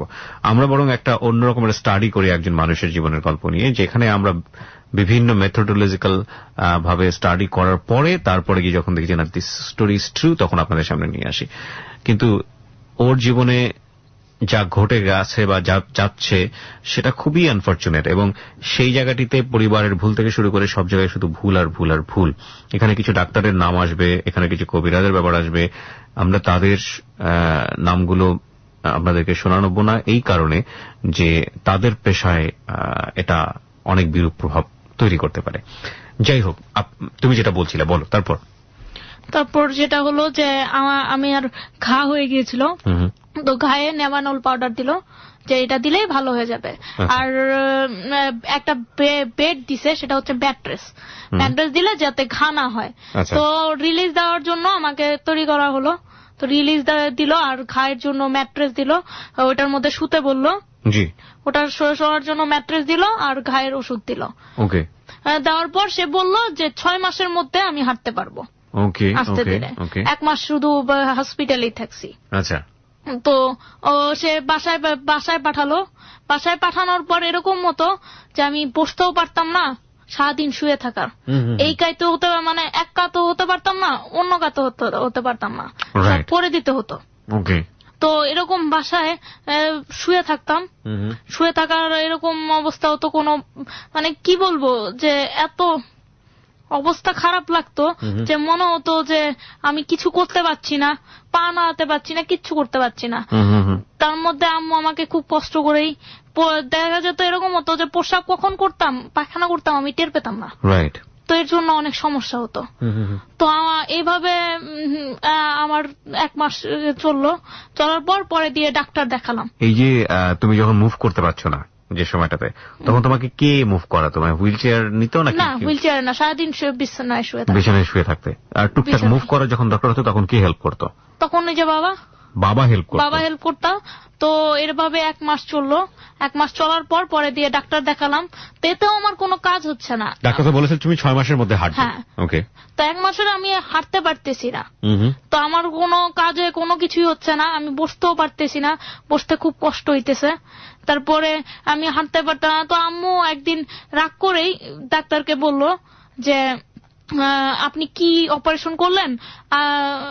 এর মধ্যেই 5-6 মাস চলে গেছে। তো কি অপারেশন করলেন? এখনো তো হাঁটতে পারতেছে না, ও তো চলতে পারতেছে না, কিছু করতে পারতেছে না, সেই আগের মতোই। তখন ডাক্তার যেটা বললো যে আমার যা করার করছি, আমি এখন আর কিছু করতে পারবো না, সে কিছু করতে পারবে না তার বাইরে। এর বেশি তার কোনো সামর্থ্য নেই? এর বেশি তার সামর্থ্য নাই। ওকে, ফাইন। তারপরে সে বললো অন্য ডাক্তার দেখাইতে। তো অন্য ডাক্তার, তখন আম্মু বলল যে এতদিনে আপনি এসে এই কথা বললেন, এটা আপনি সামনেও বলতে পারতেন। জি। তো অন্য ডাক্তার দেখালাম, তো তারা এমআরআই করতে দিল। এমআরআই যেটা ধরা পড়লো যে আমার টিউমার, সে কোনো অপারেশনই করেনি, টিউমারের জায়গায় আছে, সে ওটা ধরেইনি, সে শুধু মানে কেটে জাস্ট দেখছে, আর ব্যাপারটা আর কিছুই করেনি। ওকে ওকে। তো দেখা হলো, তো রশিদ উল্লাহ যে ডাক্তার, তাকে দেখানো হলো। তো সে তো মানে রেগে ভেগে জাস্ট এইটুকু বললো যে আমি লিখে দেই, তুমি যে ধরো, যে কেন এত ডাক্তার থাকতে রেফার করলো। তো তাকে ধরতে বললো যে এই মেয়ের লাইফটা কেন নষ্ট করা হলো, অপারেশন ভুল হয়েছে। তো এইভাবে ডাক্তারকে দেখালাম। তো ডাক্তার বললো যে দেখেন, আমি ফার্স্ট বার যেটা অপারেশন হয়েছে ওটা যদি করতাম তাহলে আমি বলতে পারতাম, সিওটি দিতে পারতাম। এখন সেকেন্ড বার কি হবে সেটার আমি কোনো সিওটি দিতে পারবো না। সিওটি দিতে পারবো না, যেহেতু ও ফার্স্ট বার অপারেশন হয়েছে। জি। ফার্স্ট বার তো এরকম বললো যে তারা সিওটি দেয় না, মানে ফার্স্ট বার অপারেশনে যেহেতু কোনো সাকসেস করে না, সুতরাং সেকেন্ড বার কি হবে না হবে সেটা ব্যাপারে ডাক্তার নিশ্চিত দিচ্ছে না। আচ্ছা। তো এভাবে অনেক ডাক্তার দেখানো হলো। আপনার অ্যাপোলো হসপিটালে এক ইন্ডিয়া ডাক্তার দেখানো হলো, ইন্ডিয়ার। তো সে বলল যে এই একই অবস্থা, যে সে কিছু বলতে পারবে না, এইটুকু হতে পারে হয়তো পাটা নাড়াচাড়া করতে পারে। আচ্ছা। তো আম্মু বললো যেহেতু সে মানে নিশ্চয়তাই দিতেছে না, তো অপারেশন করে যদি আরো কোনো সমস্যা হয়, যদি কোনো সমস্যা হয় তাহলে তো আরো সমস্যা, রাইট, তাহলে তো এত টাকা খরচ করে কোনো লাভই হবে না। তা আম্মু বললো যে থাক, অপারেশনের দরকার নেই। তো অপারেশন বন্ধ আমার। তো এই তো বাসায় তো এরকম এই সময়টার মধ্যে আম্মু একটা কবিরাজের পেল, আবার সে কবিরাজ, সে এটা হচ্ছে তাজমহল রোডের ওদিকে। তো ওখানে প্রতিদিন নিয়ে যাওয়া হতো। নিয়ে ওই কবিরাজটা কি করতো, সে পা দিয়ে ঝাড়া দিত। হ্যাঁ, ওকে। পা দিয়ে, তার মানে পা দিয়েই ঝাড়া দেয় সবকিছু। পা দিয়ে কি শরীরের উপরে মালিশ করা, এগুলো করতো, মানে ঝাড়া দিত আপনার সঙ্গে। এই তো পা দিয়ে পাড়ায় পাড়িয়ে ঝাড়া দিত। ঝাড়া দিত। তো আমার ব্যাপারটা অড লাগতো যে কি অবস্থা, পা দিয়ে করছে কেন, এতদিন তো হাত দিয়ে দেখেছি। তো আমি মাকে বলতাম যে মা, এটা করে লাভ কি, এটা তো কোনো লাভ হইতেছে না, সে আমাকে পা দিয়ে করতেছে কেন। তা আম্মু বলতো কি এটা ভালো, এটা তোমার জন্য খুব ভালো হবে, এটা তুমি ভালো হয়ে যাবা। আচ্ছা।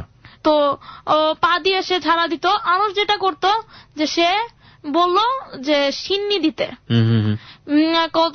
কয় কেজি যেন দুধ আর যে সিন্নি দেওয়ার জন্য যা যা লাগে, তো ওটার জন্য সে বললো। তো আব্বু বললো যে আমরা তো এত কিছু কিনতে পারবো না, ঝামেলা করতে পারবো না, এর চেয়ে আপনাকে টাকা দিই, আপনি কিনে নিয়ে দিয়ে দিয়েন। তো সেটাই করলো। তো টাকা দিল, টাকা দিয়ে আব্বু রাত্রে ছিল একটা রাত্রে, সে থেকে তারপরে সিন্নি করলো, দেওয়া হলো। তারপরও মানে আমরা মাসে প্রতিদিন যেতাম এরকম দূরে তাজমহল রোড সোনিয়াকড়া থেকে। তো যেতাম প্রতিদিন। তো প্রতিদিনই যেতাম। তো এতে কোনো কাজ করতেছে না। তো বিভিন্ন সে সুতা পরা দিচ্ছে, সুতা দিয়ে আমার পায়ে বেঁধে দিত, করে দিত, এতেও কোনো কাজ হচ্ছে না। তারপর সে আব্বু একটা আবার ডাক্তার দেখাতো। আবার ডাক্তার দেখালে ডাক্তার একই কথাই বলতো প্রতিবার। তা একটা ডাক্তার দেখালো, সে ডাক্তার বললো যে এটা যদি অপারেশন না করানো হয় তাহলে আমার হাতও এফেক্ট হতে পারে, মানে পা তো গেছে আবার হাতও এরকম হয়ে যেতে পারে। হ্যাঁ, এরকম হতে পারে। সে এরকম একটা উদাহরণ দিল যে ফ্যানের সাথে, যে ফ্যানের সুইচ যদি না ঠিক করা হয় তাহলে ফ্যান যেমন চলবে না, তো ফ্যানের যেরকম ক্ষতি হবে তো সে বলল যে আমার অপারেশন যদি না করানো হয় তাহলে এটা আমার হাতেও এফেক্ট হতে পারে। আম্মু তো পুরো আরো শঙ্কিত যে কি অবস্থা, এটা কেন হচ্ছে। তো সে বুঝাই দিল। তা আরেকটা সে বলল যে সে কোনো গ্যারান্টি দিতে পারবে না যে হাঁটার ব্যাপারে। তো এরকম অবস্থায় তো আম্মু বলল যে তাহলে অপারেশন করে লাভ কি, এর থেকে অপারেশন না করালেই ভালো। তো অপারেশন করতো না। তো বাসায় আমার যেভাবে দিন কাটতো, বাসায় সারাদিন শুয়ে থাকতাম। তো ওই সময় একটা ভালো কি ছিল, আমি আস্তে আস্তে বসতে শিখি, আস্তে আস্তে বসতে শিখতেছি। তো বসে থাকি, শুয়ে থাকি।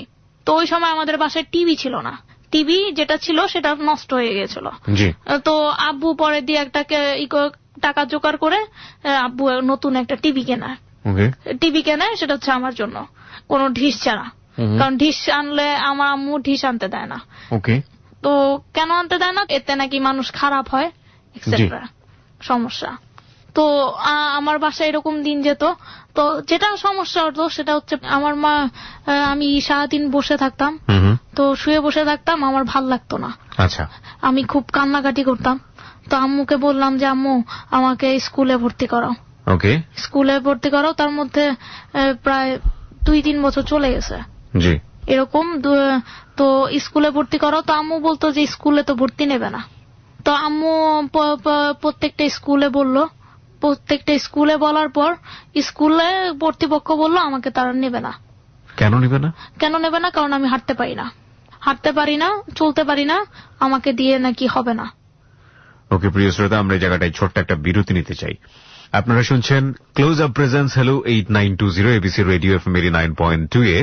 আজকে এখানে 15 বছরের কিশোরী শারমিন তার জীবনের গল্প বলতে এসছে। আমরা তার কাছে আবারও ফিরতে চাই। তাকে দেখার জন্য আপনারা এই মুহূর্তে চলে আসতে পারেন আমাদের ফেসবুক পেজে। তার একটা ছবি আমরা দিয়ে দিয়েছি তার বাবা মা সহ। ছবিটি দেখার জন্য আপনারা চলে আসুন আমাদের ফেসবুকের ঠিকানা www.facebook.com/hello8920। আমি আবারও বলছি www.facebook.com/HELLO8920। পেজটি আছে আরজে কিবরিয়া নামে। ওখানে গিয়ে লাইক দেবার সঙ্গে সঙ্গে আপনি হ্যালো 8920 এর মেম্বার হয়ে যাবেন। ফিরে আসছি ঠিক 4 মিনিট পর। Close up presence hello 8920। Close up, the closure the better. 4 minute পর প্রিয় শ্রোতা আরো একবার স্বাগত জানাচ্ছি ক্লোজ আপ প্রেজেন্স হ্যালো 8920-তে। আমি আরজে কিবরিয়া রয়েছে আপনার সঙ্গে রয়েছে আমার টিম মেম্বার, সাউন্ডে রয়েছে খালিদ এবং আরো সহযোগিতার জন্য রয়েছে লোবান। সবাই শুনছেন এবিসি রেডিও এফএম 89.2। আর আজকে এখানে আমার সঙ্গে আছে 15 বছরের কিশোরী শারমিন তার জীবনের গল্প নিয়ে। হ্যাঁ শারমিন, তুমি বলছিলে যে তোমার মাকে তুমি বললে যে স্কুলে ভর্তি করার জন্য, কিন্তু স্কুলের কর্তৃপক্ষ তোমাকে নিচ্ছে না কারণ তুমি হাঁটতে পারো না। তারপর তো আম্মু প্রত্যেকটা স্কুলে গেল, গিয়ে আমার ব্যাপারটা বললো। তো তারা নেবে না। কেন নেবে না? কারণ আমি হাঁটতে পারি না, হাঁটতে সমস্যা। তো তারা আম্মু বলল যে দরকার হলে শিক্ষা বোর্ড থেকে অনুমতি এনে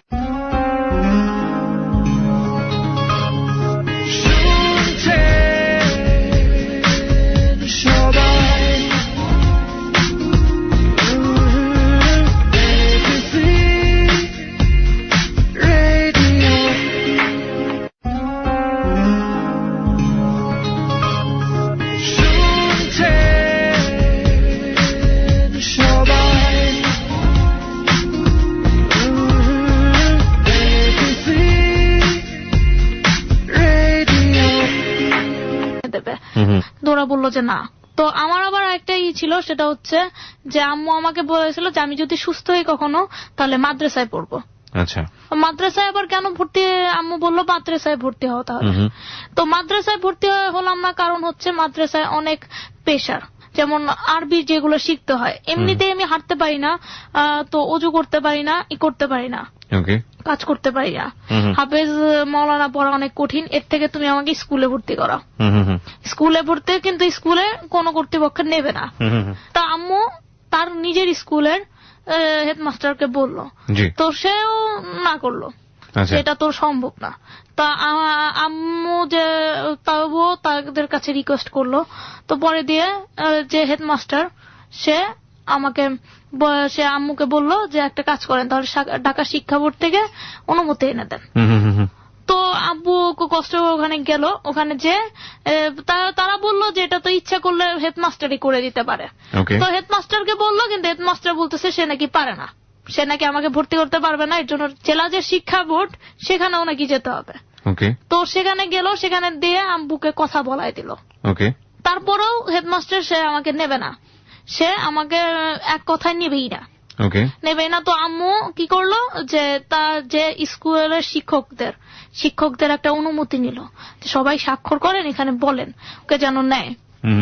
তো ও নিল, তবুও তারপর শিক্ষকরা সবাই সাইন করলো, সাইন করে তারপর অনুরোধ করে বললো যে মেয়েটাকে নিয়ে নেন। এভাবে করতে করতে আমার প্রায় 2-3 মাস চলে গেছে। ফার্স্ট সেমিস্টার পরীক্ষা আমি দিতে পারিনি, তো সেকেন্ড সেমিস্টার পরীক্ষা আমি অনেক কষ্ট করে পড়ে, তারপর একটা সমস্যা যেটা দেখা দিল যে বাসায় আমাকে কে পড়াবে। আমি তো যে স্কুলও করতে পারি না, শুধু হলো যে পরীক্ষা দেব। তো কোনো টিচার আমাকে পড়াইতে আসে না। কেন? কারণ আমি হাঁটতে পারি না, চলতে পারি না, তো আমাকে এভাবে পড়াবে না।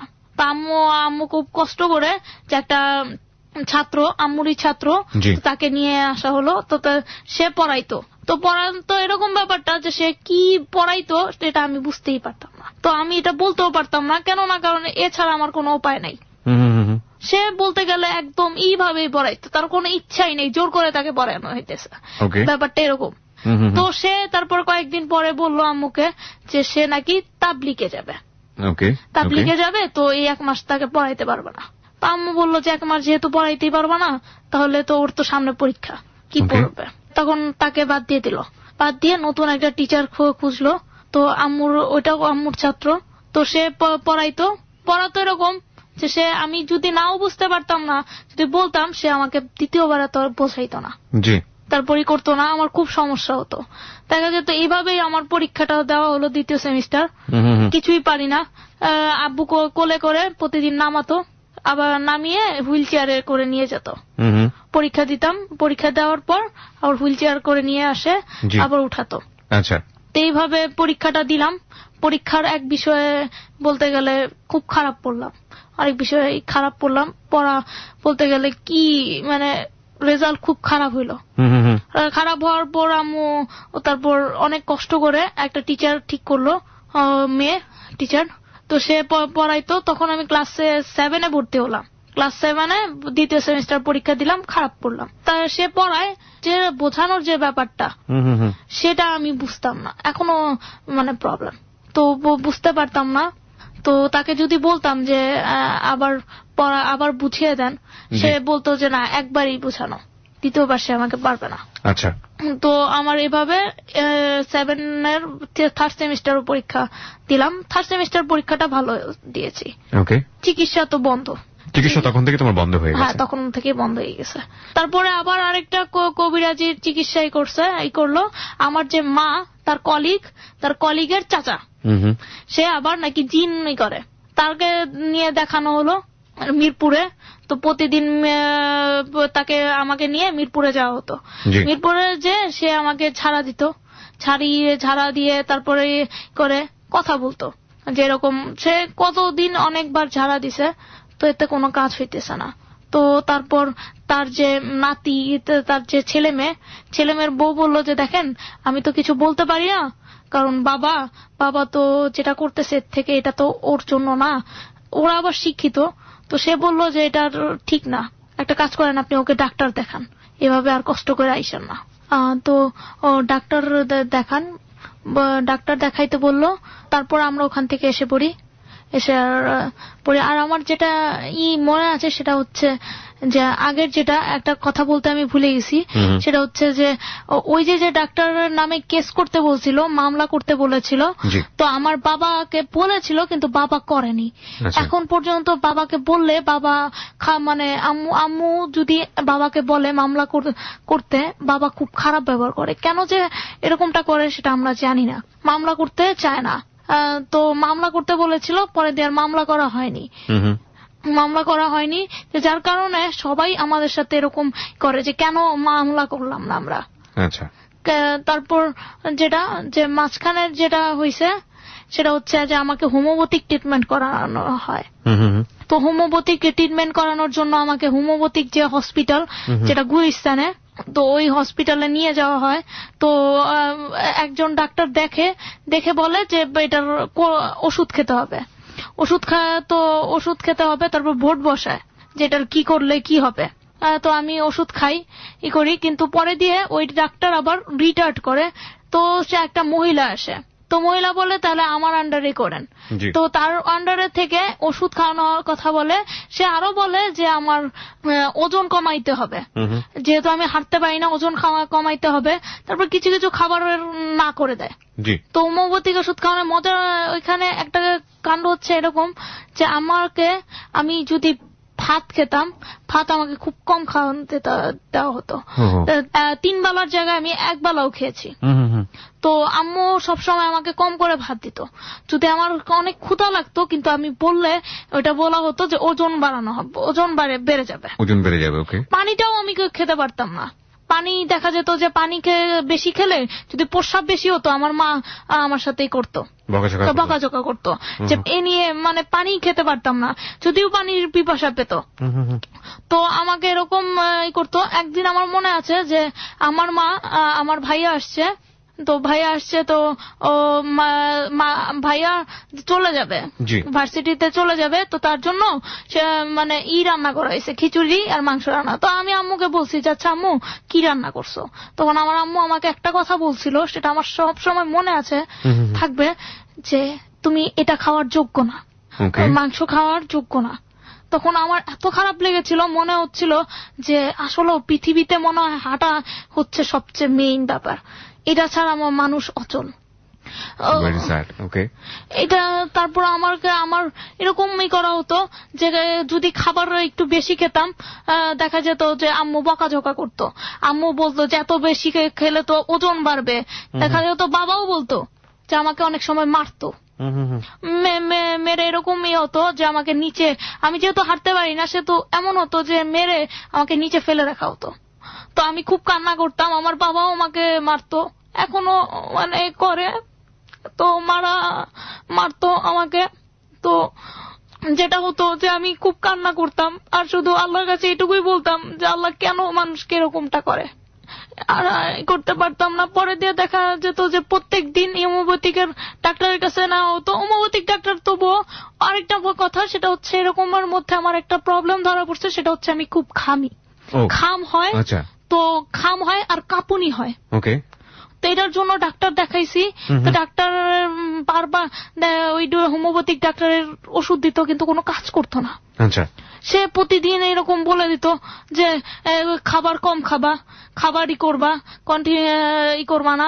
তারপরে সে অলিভ অয়েল দিয়ে পা ম্যাসেজ করতে বলতো ব্যায়াম করতে, যেটা করলেই নাকি হবে। তো প্রতিদিন এরকম আব্বু ব্যায়াম করাতো, তো এতে কোনো লাভ হচ্ছিল না। তো আমার আবার ধরা পড়লো কি যে আমার ঘা যেটা, যে পিছনের ঘাটা, সেটা আরো বড় হয়েছে, এত বড় হয়েছে যে ওখানে হাত ঢোকানো যায়। তো ওটার জন্য হোমিওপ্যাথিক ট্রিটমেন্টের জন্য ঘায়ের ওষুধ দেওয়া হতো, কিন্তু কোনো লাভ হতো না। তারপরে এমন পর্যায়ে পড়েছে যে ওই ঘায়ের মধ্যে হাত ঢুকতো, এত খোড়ল হয়ে গেছিল। তো পিজিতে দেখানো হলো, পিজিতে ডাক্তার দেখলো, দেখে তারপর ওষুধ দিয়ে আর বললো যে সাবান দিয়ে পরিষ্কার করতে, সাবান দিয়ে পরিষ্কার করে ওষুধ দিতে, তাহলে ঠিক হয়ে যাবে। তো ওইটা করা হলো, ওইটাতে ঠিক হয়ে গেল, ঠিক হইতেছিল। তো এটাতে ঠিক হয়ে গেল। পরে দিয়ে দেখা গেল যে হোমিওপ্যাথিক ট্রিটমেন্টে কোনো কাজ করতেছে না, আমি খুব খামতেছি, করতেছি। তারপরে আমি তো 8-এ পড়তাম, 8-এ ভর্তি হলাম। তো 8-এ আমার যেটা সমস্যা হতো, যেটা মেইন প্রবলেম, সেটা আমি বলিনি, সেটা হচ্ছে যে আমার পরীক্ষার যখন সিট পড়তো, সিট সবসময় উপরে পড়তো, 4 তলা বা 3 তলা 2 তলায় পড়তো। তো আমি তো হাঁটতে পারি না, এখন আমার সিট যদি নিচতলায় না ফেলে তাহলে তো আমাকে নেওয়া সম্ভব না। তা আম্মু প্রতিদিন শিক্ষকের কাছে করতো, শিক্ষকের কাছে অনুরোধ করতো, কিন্তু তারা এমন ছিল, এতটাই ছিল যে তারা করতো না। তারা বলতো যে আপনার মেয়ের জন্য কি এরকমই করব, আপনার একার মেয়ের জন্য পুরা সিট কি নিচে ফালাবো। অনেক সময় ছেলেদের সাথে পরীক্ষা দিয়েছি আমি, তাও আবার প্রবলেম। যে যে অভিভাবক আবার রিপোর্ট করতো যে কেন ছেলের সাথে মেয়ের পরীক্ষা দেবে। তো নিচে ফেলা হতো না, পরীক্ষা দিতে দিত না। তো সে আমার পাশে যে 10-এর যে ভাইয়া ছিল, সে তার মা মানে স্যারের কাছে রিপোর্ট করছে আমি নাকি ডিস্টার্ব করি। আসলে আমি কোনো ডিস্টার্ব করতাম না, তবুও নাকি ডিস্টার্ব করি। তো পরে দিয়ে আমাকে কি করা হলো, সামনে বসানো হলো, সবার সামনে, ইসের সামনে। তো একা এরকম পরীক্ষা দেওয়া হতো। সবচেয়ে মজার ব্যাপার যেটা এই ছিল, যে হচ্ছে যে শিক্ষক প্রতিদিন যে এটাকে কি বলে, প্রধান শিক্ষকের যে সহকারী থাকে, অ্যাসিস্ট্যান্ট প্রিন্সিপাল, হ্যাঁ অ্যাসিস্ট্যান্ট প্রিন্সিপাল, সে প্রতিদিন যে আমাকে থ্রেট করতো, যে তুমি এখনো এখান থেকে যাও নাই, তোমাকে না বলছি এখানে বসতে না। প্রতিদিন আমাকে এরকমই করতো। তা আমি ভয়ে থাকতাম যে পরীক্ষা কি দেবো, যে ভয়ই লাগতো যে কখন এটা আবার বলে। তো দেখা যেত এরকম পরীক্ষার হলে কান্না করতাম। তো একদিন এরকম যে সে করতেছে, বকাবকি করতেছে, বলতেছে যে কেন তুমি এখানে বসছো, তোমাকে আমি কালকে বলে গেলাম। তখন আমি তো আমার আব্বু ছাড়া চলতে পারি না, করতে পারি না, কারণ আব্বু তো আমাকে দিয়ে এসে সে বাসায় চলে গেছে। তো এখন আমি কি বলবো। তখন যে ডিউটি টিচার ছিল সে বললো যে স্যার এখন তোর বাবা দিয়ে গেছে, ও তো নড়তে পারে না, আচ্ছা পরের দিন থেকে অন্য জায়গায় বসবে।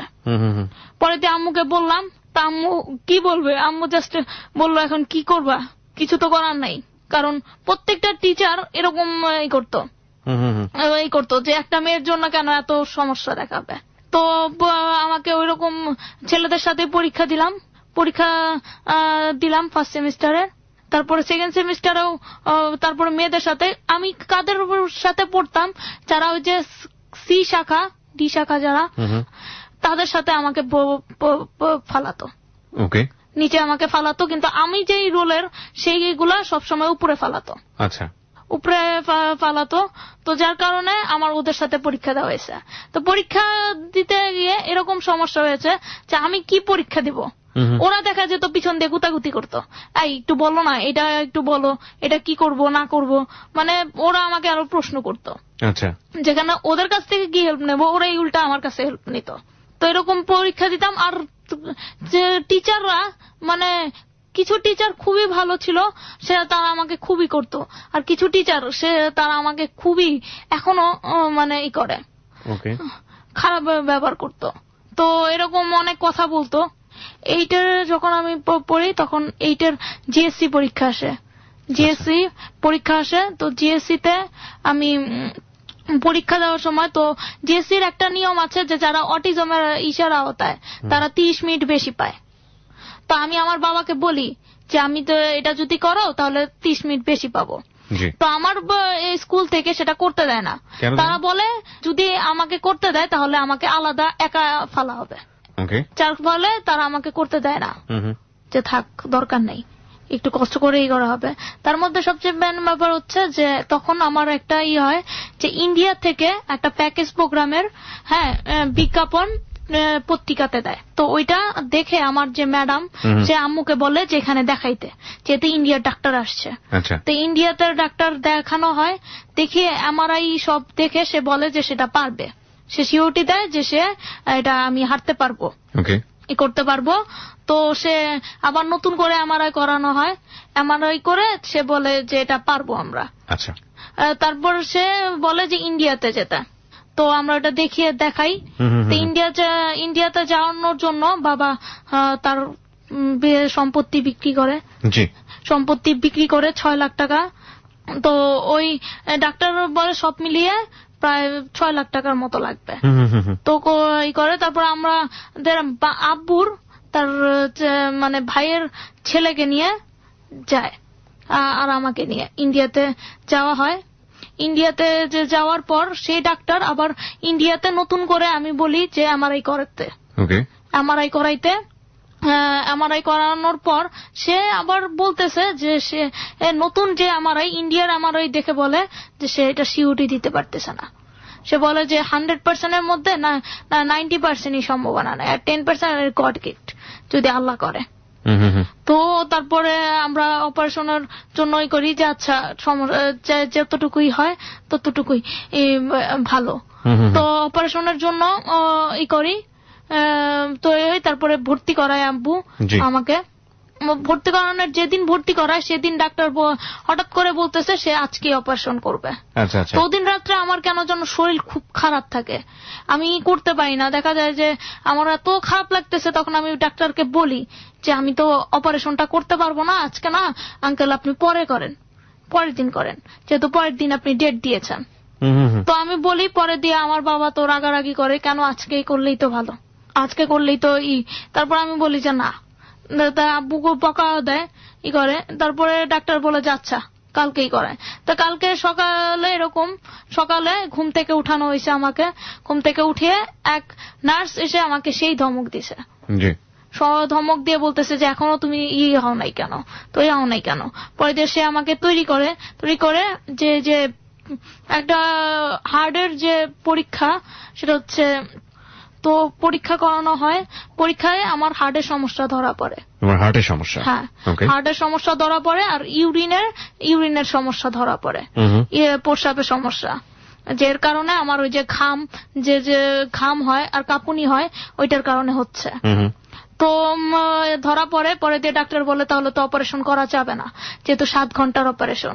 7 ঘন্টার অপারেশনে সে যদি অপারেশন করায় দেখা যাবে যে নাও জ্ঞান ফিরতে পারে, এটা খুব রিস্কের মধ্যে। সে বলে যে তাহলে তো কয়েকদিন থাকো, কয়েকদিন দেখাই, 1 সপ্তাহ পর অপারেশন করি। আচ্ছা। তো ওখানে আমাকে রাখা হতো, আর এই যে শ্বাসের যে ব্যায়াম এটা শ্বাসেরই করানো হতো, যে যাতে শ্বাস প্রশ্বাস আমার ঠিক হয়। তো করানো হতো, এতেও 1 সপ্তাহ কোনো কাজ হয় নাই। তারপরে ডাক্তার আমাকে বলে যে তুমি তাহলে বাংলাদেশে চলে যাও, 1-2 মাস তুমি ঠিক হয়ে আসো, তারপরে আবার অপারেশন করাবো। ওকে। তো ওইটা টাকা যায় প্রায় 1 লাখের মতো, 1 লাখের মতো ওই টাকা খরচ হয় এমনিতে যেটা। তারপরে বাংলাদেশে আমাকে ফেরত পাঠায়। ফেরত পাঠানোর পরই ফেরত পাঠানোকে আমি ভালো মনে করি, কেন না যদি সে ফেরত না পাঠাতো তাহলে আমার জিএসসি পরীক্ষা দেওয়া হতো না। ওকে। তো জিএসসি পরীক্ষা দেওয়ার জন্য তৈরি হই। তো পরীক্ষার পড়াপড়ি যা পারি এই 2 মাসে পড়া পড়ে তারপরে পরীক্ষা দেই। পরীক্ষা দেওয়ার সময় অনেক সমস্যা, যে আমাকে কোলে তুলে প্রতিদিন কোলে তুলে 4 তলা উঠানো হতো, 4 তলা উঠিয়ে আমাকে পরীক্ষা দেওয়া হতো। ইনফ্যাক্ট এই কোলে তুলে আজকেও এবিসির অফিসে ওর বাবা ওকে নিয়ে এসছে, ওর বাবা এবং মা দুজনেই আমাদের সঙ্গে আছে, প্রিয় শ্রোতা। এবং ও যে আজকে এখানে জীবনের গল্প বলতে এসছে, সেটা বলতে আসাটাও একটা হিস্ট্রিক ঘটনা আমি বলবো, কারণ ওর মা প্রথম এবিসির অফিসে এসেছিল ওর জীবনের গল্পটা প্রচার করার জন্য, আমার সঙ্গে সময় দিয়েছিল প্রচুর। আমি প্রথমে তেমন একটা ইন্টারেস্ট দেখাইনি, তারপরে ও বিভিন্নভাবে ফেসবুকে আমার সাথে কমিউনিকেট করেছে যে একটু হলেও সে নিজের কথাগুলো লাখো মানুষের কাছে বলতে চায়। আমি শুধু আজকে ওকে কেন নিয়ে এসেছি সেটা গল্পের শেষ পর্যন্ত আপনারা শুনলেই বুঝতে পারবেন, যে একটা ভুল ট্রিটমেন্ট এবং স্টিল ওর ট্রিটমেন্টের যে ভুল জায়গাগুলো সেটা ওকে একেবারেই অন্ধকার ভাবে পথে বসাতে পারে, এবং সেটাই হচ্ছে ওর জীবনে। এবং কিভাবে হয় আমাদের এই মধ্যবিত্ত পরিবারগুলোতে, যেখানে মা একজন শিক্ষিকা, বাবা একজন শিক্ষিত মানুষ, তারপরেও এই ধরনের ভুলগুলো আমরা করে চলি। এই কবিরাজের কাছে যাওয়া, এই ভালো ডাক্তারগুলো না দেখানো, কিংবা ডাক্তার যারা আছেন আমাদের দেশে বড় বড় ডাক্তার, তারা কিভাবে ভুলগুলো করেন এবং শেষ পর্যন্ত একটা মানুষের জীবন কতটা দুর্বিষহ হতে পারে। আমরা ফিরে আসতে চাই ঠিক রাত 1টার টাইম চেক হওয়ার সঙ্গে সঙ্গে। আমাদের আজকের যে 15 বছরের কিশোরী শারমিন রয়েছে আমাদের সঙ্গে, তাকে দেখার জন্য আপনারা চলে আসতে পারেন আমাদের ফেসবুক পেজে। আমাদের ফেসবুকের ঠিকানা www.facebook.com/hello8920। আমি আবারও বলছি www.facebook.com/hello8920। পেজটি আছে আরজে কিবরিয়া নামে। ফিরে আসছি ঠিক রাত 1টার টাইম চেক হওয়ার সঙ্গে সঙ্গে। Close Up presents Hello 8920. Close Up. The closer, the better.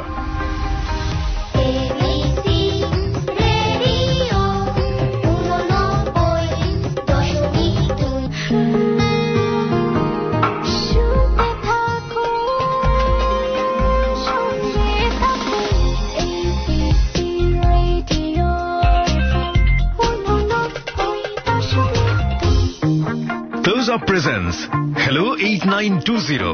Close Up. The closer, the better. সময় রাত একটা, প্রিয় শ্রোতা, আপনারা সবাই শুনছেন ক্লোজ আপ প্রেজেন্স হ্যালো 8920। আজকে 15 বছরের কিশোরী শারমিনের জীবনের গল্প এখানে প্রচারিত হচ্ছে।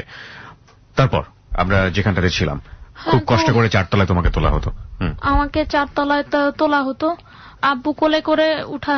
আব্বু তো তখনই করতো না, তখন কি করতো, তখন আম্মু ওই স্কুলে, যে স্কুলের সিট পড়ছিল সেই স্কুলের 2 জন দারোয়ান আর একজন রাখছিল, মহিলা রেখেছিল, তারা আমাকে কোলে করে উঠাতো। তো রেখেছিল, তো তারা একবার ওই আঙ্কেল কোলে করে উঠাতো, আবার আন্টি আবার কোলে করে উঠাতো, উঠিয়ে 4 তলায় উঠিয়ে পরীক্ষা দিতাম। পরীক্ষাতে খুব ভালোই করেছি, ওরা খুব আমার সাথে ভালো আচরণ করেছে। তো এরকম যে ব্যাপারটা এরকম ছিল যে আমার স্কুলের থেকে ওদের স্কুলের আগ্রহটাই বেশি, ওরা আমাকে খুব করতো, স্নেহ করতো। তো পরীক্ষা ভালোই দিতেছিলাম। আর যেটা ছিল সেটা হচ্ছে যে আমার পরীক্ষার, যেহেতু আমার কম, মাত্র 2 মাসের আমার যে প্রিপারেশন পড়া ছিল, দেখা যেত যে আমার পড়া একদিন অঙ্কের দিন দেখা যেত আমি কিছুই পারি না। এখন কি করব, ওই দিন আমার যে মাস্টার, যে সে আমাকে অনেক কষ্ট করে সে আগের থেকে বুঝে শুনিয়ে তারপর সে আমাকে পরীক্ষার হলে পাঠায়। তো আমি পরীক্ষা ভালো করে দেই, এটাই আমার লাইফে মনে হয় ওটাই আমি খুব ভালো পরীক্ষা দিছি। পরীক্ষা দিয়েছি। তো স্কুল থেকে দেখা হেডমাস্টার যে রাউন্ড দেয়, তো সে আসছে। তো মজার ব্যাপার ছিল যে হেডমাস্টার সে কিন্তু বলবে যে এটা আমার স্কুলের শিক্ষার্থী, তো ওর দিকে একটু নজর দেবেন, এরকম অসুস্থ যেহেতু। সেটা না করে উল্টা যে স্কুলে আমি সিট পড়েছে সেই উল্টা আমার হেডমাস্টারকে দেখিয়ে দেয় যে ওই যে আপনার স্কুলের ওই অসুস্থ বাচ্চাটা। তো দেখিয়ে দেয়, তো সে তাকে সালাম করে দিলাম যে স্যার দোয়া করবেন বললাম, তারপর সে আর কিছু বললো না। তো এরকম পরীক্ষাটা দিই, পরীক্ষাতে আমি এ গ্রেড পাই। তো আর ইন্ডিয়ার যে চিকিৎসার ব্যাপারে পরে দিয়ে আর বাবা নিতে পারেনি। কেন নিতে পারেনি? কারণ আমার টাকার খুব অর্থনৈতিকভাবে সামর্থ্য ছিল না। পরে দিয়ে হঠাৎ করে এই কয়েক মাসে আমি হঠাৎ করে অসুস্থ হয়ে যাই, ইউরিনের সমস্যা দেখা যায়। আমি এমনি আমার প্রস্রাব জমা থাকে, যার ফলে আমার ঘাম হয়, কাঁপুনি হয়, জ্বর হয়। তো আমার পিজিতে দেখালাম। তো এর আগে অনেক ডাক্তার দেখালাম, তারা সবাই যেটা বললো যে আমার যে সমস্যা, যেই মেরুদণ্ডে, ওই মেরুদণ্ডের থেকে নাকি এই সমস্যাটা হয়েছে। তো এই মেরুদণ্ডের যদি টিউমারটা অপসারণ না করা যায় তাহলে ভবিষ্যতে নেক্সট সমস্যা হতে পারে, এই ইউরিনের সমস্যা। তো তোমার দিন কাটে কিভাবে? আমি বুঝতে পারছি যে তোমার লট অফ প্রবলেমস, এবং তোমার তো এখন মুভ করার কোনো সামর্থ্য নেই। তো তোমার দিন কাটে কিভাবে, সকালবেলা থেকে শুরু করে সন্ধ্যা রাত ঘুমোতে যাওয়া পর্যন্ত? এই তো একা। টেল মি দ্য রুটিন, তোমার রুটিনটা কি আসলে? রুটিনটা হচ্ছে সকালে ঘুম থেকে উঠি 8টার সময় ঘুম থেকে উঠে আর কি সারাদিন বসে থাকি, বসে হয় টিভি দেখি, না হয় সারাদিন শুয়ে থাকি। তারপর আম্মু আসে, এইভাবে 12টা পর্যন্ত চলতে থাকে। আম্মু 12টার সময় আসে আমার উঠায় গোসল করায়। তো গোসল করানোর পর একটু ঘুমানোর পর 5টার সময় আমার ম্যাডাম পড়াতে আসে, তো ওখানে পড়ার পর সন্ধ্যার সময় কিছু সন্ধ্যার সময় তখন আর কিছু করি না, এমনি বসে থাকি, বসে একটু যদি টিভি দেখলে দেখি, নাইলে না। তারপর কি করো? তারপর আর কি সারাদিন এরকম ভাবে দিন যায়, তারপর ঘুমাই, এভাবেই দিন চলে। এভাবেই টানা 5 বছর ধরে তোমার লাইফ চলছে, রাইট? তুমি ঘরের মধ্যেই থাকো, তুমি বাইরে যাও না কখনো? বাইরে ফ্রেন্ডদের সাথে গ্যাদারিং করা, একটু আড্ডা দেয়া, খেলাধুলো করা, সেটা ইনডোর গেমসও হতে পারে, আউটডোর একটু ঘোরাঘুরি করা? না। কেন সুযোগ পাও না? তোমার চারিদিকে হুইল চেয়ারেই করা সম্ভব? হুইল চেয়ারে করা সম্ভব, কিন্তু এটা নামাবে কে? কারণ আমরা 4 তলায় থাকি, তো 4 তলায় আব্বু ছাড়া কেউ নামাইতে পারে না। তো হয় নামাই দিতে হয় বাবার, যার কারণে না আমার হয় না। তোমার বাবা কি করেন? বাবা এখন বর্তমানে বেকার। তার মানে বাবা তোমাকে কিছুটা হলে সময় দিতে পারে না? তাহলে বাবা হচ্ছে যে শেয়ার বাজারেই করে, ওটা নিয়ে ব্যস্ত থাকে। তোমার কোনো ড্রিম আছে, স্বপ্ন আছে? প্রত্যেকটা বাচ্চারই থাকে যে বড় হয়ে এটা হবে ওটা হবে, কি স্বপ্ন তোমার? আমার যেটা বলতে আমি ভুলে গেছি সেটা হচ্ছে যে আমার সবচেয়ে মেইন যেটা প্রবলেম হচ্ছে আমি এখন সায়েন্সের নিয়েছি, গ্রেডে পেয়ে সায়েন্স নিয়ে আমার ইচ্ছা হচ্ছে সায়েন্স নিয়ে আমার ইঞ্জিনিয়ার হওয়া। তো আমাকে কেউ সায়েন্স দিতে চায়নি, আমার মা বাবা আমাকে একটা সায়েন্স নিতে দেয়নি। আমি অনেক কষ্ট করে কান্নাকাটি করে অনেক কষ্টে আমি সায়েন্স নিয়েছি, কিন্তু সায়েন্স নিয়েছি খুব ভালো কথা, কিন্তু আমি কোনো হেল্প পাই না। যে টিচারদের ক্ষেত্রে একটা যে হেল্প, যেটা টিচাররা আমাকে একটু হেল্প করবে প্র্যাকটিক্যালের ব্যাপারে, এই করবে, তারা তো হেল্প করেই না। উল্টা যদি আমার মা তাদেরকে প্রশ্ন করে যে কি কিছু দিয়েছে নাকি ক্লাসে কি করান না করান, উল্টা আরো কথা শোনায় যে মেয়েকে না সায়েন্স দিতে না করছিলেন, কেন সায়েন্স দেওয়ালেন, এমনিতেই হাঁটতে পারে না তার আবার science. This is the ultimate reality of our society. কি বলবো, নাথিং টু সে। আল্লাহ যেন কখনো কারোর এমন না করে, আর যদি কখনো আমরা এরকম বিপদে পড়ি আমরা যেন ওর ফ্যামিলির মতো এবং ওর সাথে যে ভুলগুলো হয়েছে এরকম ভুল যেন কখনো না করি। আমরা এই পর্যায়ে একটু মুখোমুখি হতে চাই। ওর বাবা মা দুজনই আজকে আমাদের সঙ্গে আছেন, তাদের সঙ্গে আমরা একটু কথা বলতে চাই। আচ্ছা, আপনি তো শারমিনের মা, জি, এবং আমরা যতদূর জানি যে আপনি পেশায় একজন শিক্ষক। ওর কাছ থেকে আমরা যতটুকু জানলাম, এতক্ষণ ধরে শুনলাম যে লম্বা সময় ওকে বিভিন্ন রকম কবিরাজি ট্রিটমেন্টের মধ্যে দিয়ে নেওয়া হয়েছে, তাই কি? এবং আপনারা ওকে মাটিতে অর্ধেক পর্যন্ত পুঁতে রাখার মতো ট্রিটমেন্টও করিয়েছেন। তো আপনারা তো জেনে শুনে এই ধরনের ভুল করতে পারেন না, আপনারা কেন কবিরাজি শরণাপন্ন হলেন এবং এই ধরনের ট্রিটমেন্ট কেন নিলেন? ঢাকা থেকে শুনতে পেলাম যে একজন বাইরে থেকে আসছে, কবিরাজ আসছে, বিদেশ থেকে এক লোক আসছিল, ওনার হাত পা একদম ভঙ্গ হয়ে গেছিল, ওনার নাকি চিকিৎসা করে ওনার চিকিৎসাতে উনি ভালো হয়ে গেছে। এটা আপনি শুনেছেন, দেখেননি? না, আমার আবার দেশে আর কি আমার ভাই এবং ভাবি এরা সবাই বলছে। শোনার পরে ওনারা বলছে তুমি এখানে আসো, ওকে দেখাও। পরে গেলাম, যে যাওয়ার পরে ওইরকম উনি বলল যে কোথা থেকে কিভাবে কাকে কাকে ভালো করছে। তখন তো ওর এলোপ্যাথিক ট্রিটমেন্ট চলতেছিল, ডাক্তার কিছু ওষুধপত্র দিয়েছিল, সেই ওষুধপত্রগুলো আপনারা ওই কবিরের কাছে যাওয়ার জন্য আপনারা মাঝখানে স্টপ করে দিয়েছেন। তারপরে উনার যে কথা কিছুদিন ওনার আন্ডারে রাখলাম, দেখলাম ভালো হলো না। না, সেটা তো কবিরাজের আন্ডারে রেখেছেন, কিন্তু ডাক্তার যেখানে ট্রিটমেন্ট করছিল ওকে প্রথম দিকে, সেই কোর্সটা তো আপনারা কমপ্লিট করেননি, সেটা মাঝখানে থামিয়ে দিয়ে আপনারা কবিরাজের কাছে গেলেন। এই ভুলটা আপনারা বাবা মা কেন করলেন? এটা কি আপনার হাজবেন্ড জানতো এই সময়টাতে? উনি কি ইন্সপায়ার করেছেন? আপনি এটা কেন করলেন? আপনার কাছে এটা মনে হয় যে এই যুগে মাইক্রোফোনের কাছে এসে বলেন। আমি এটা অনেক ক্ষেত্রে দেখা যায় ফ্যামিলি সংক্রান্ত ব্যাপারে একটা কথা বললে যে এদের একটা লোক ওইখানে ভালো হয়েছে, সেটা জানার পর আমার শাশুড়ি বলল, আমি ওইখানে নিয়ে গেলাম।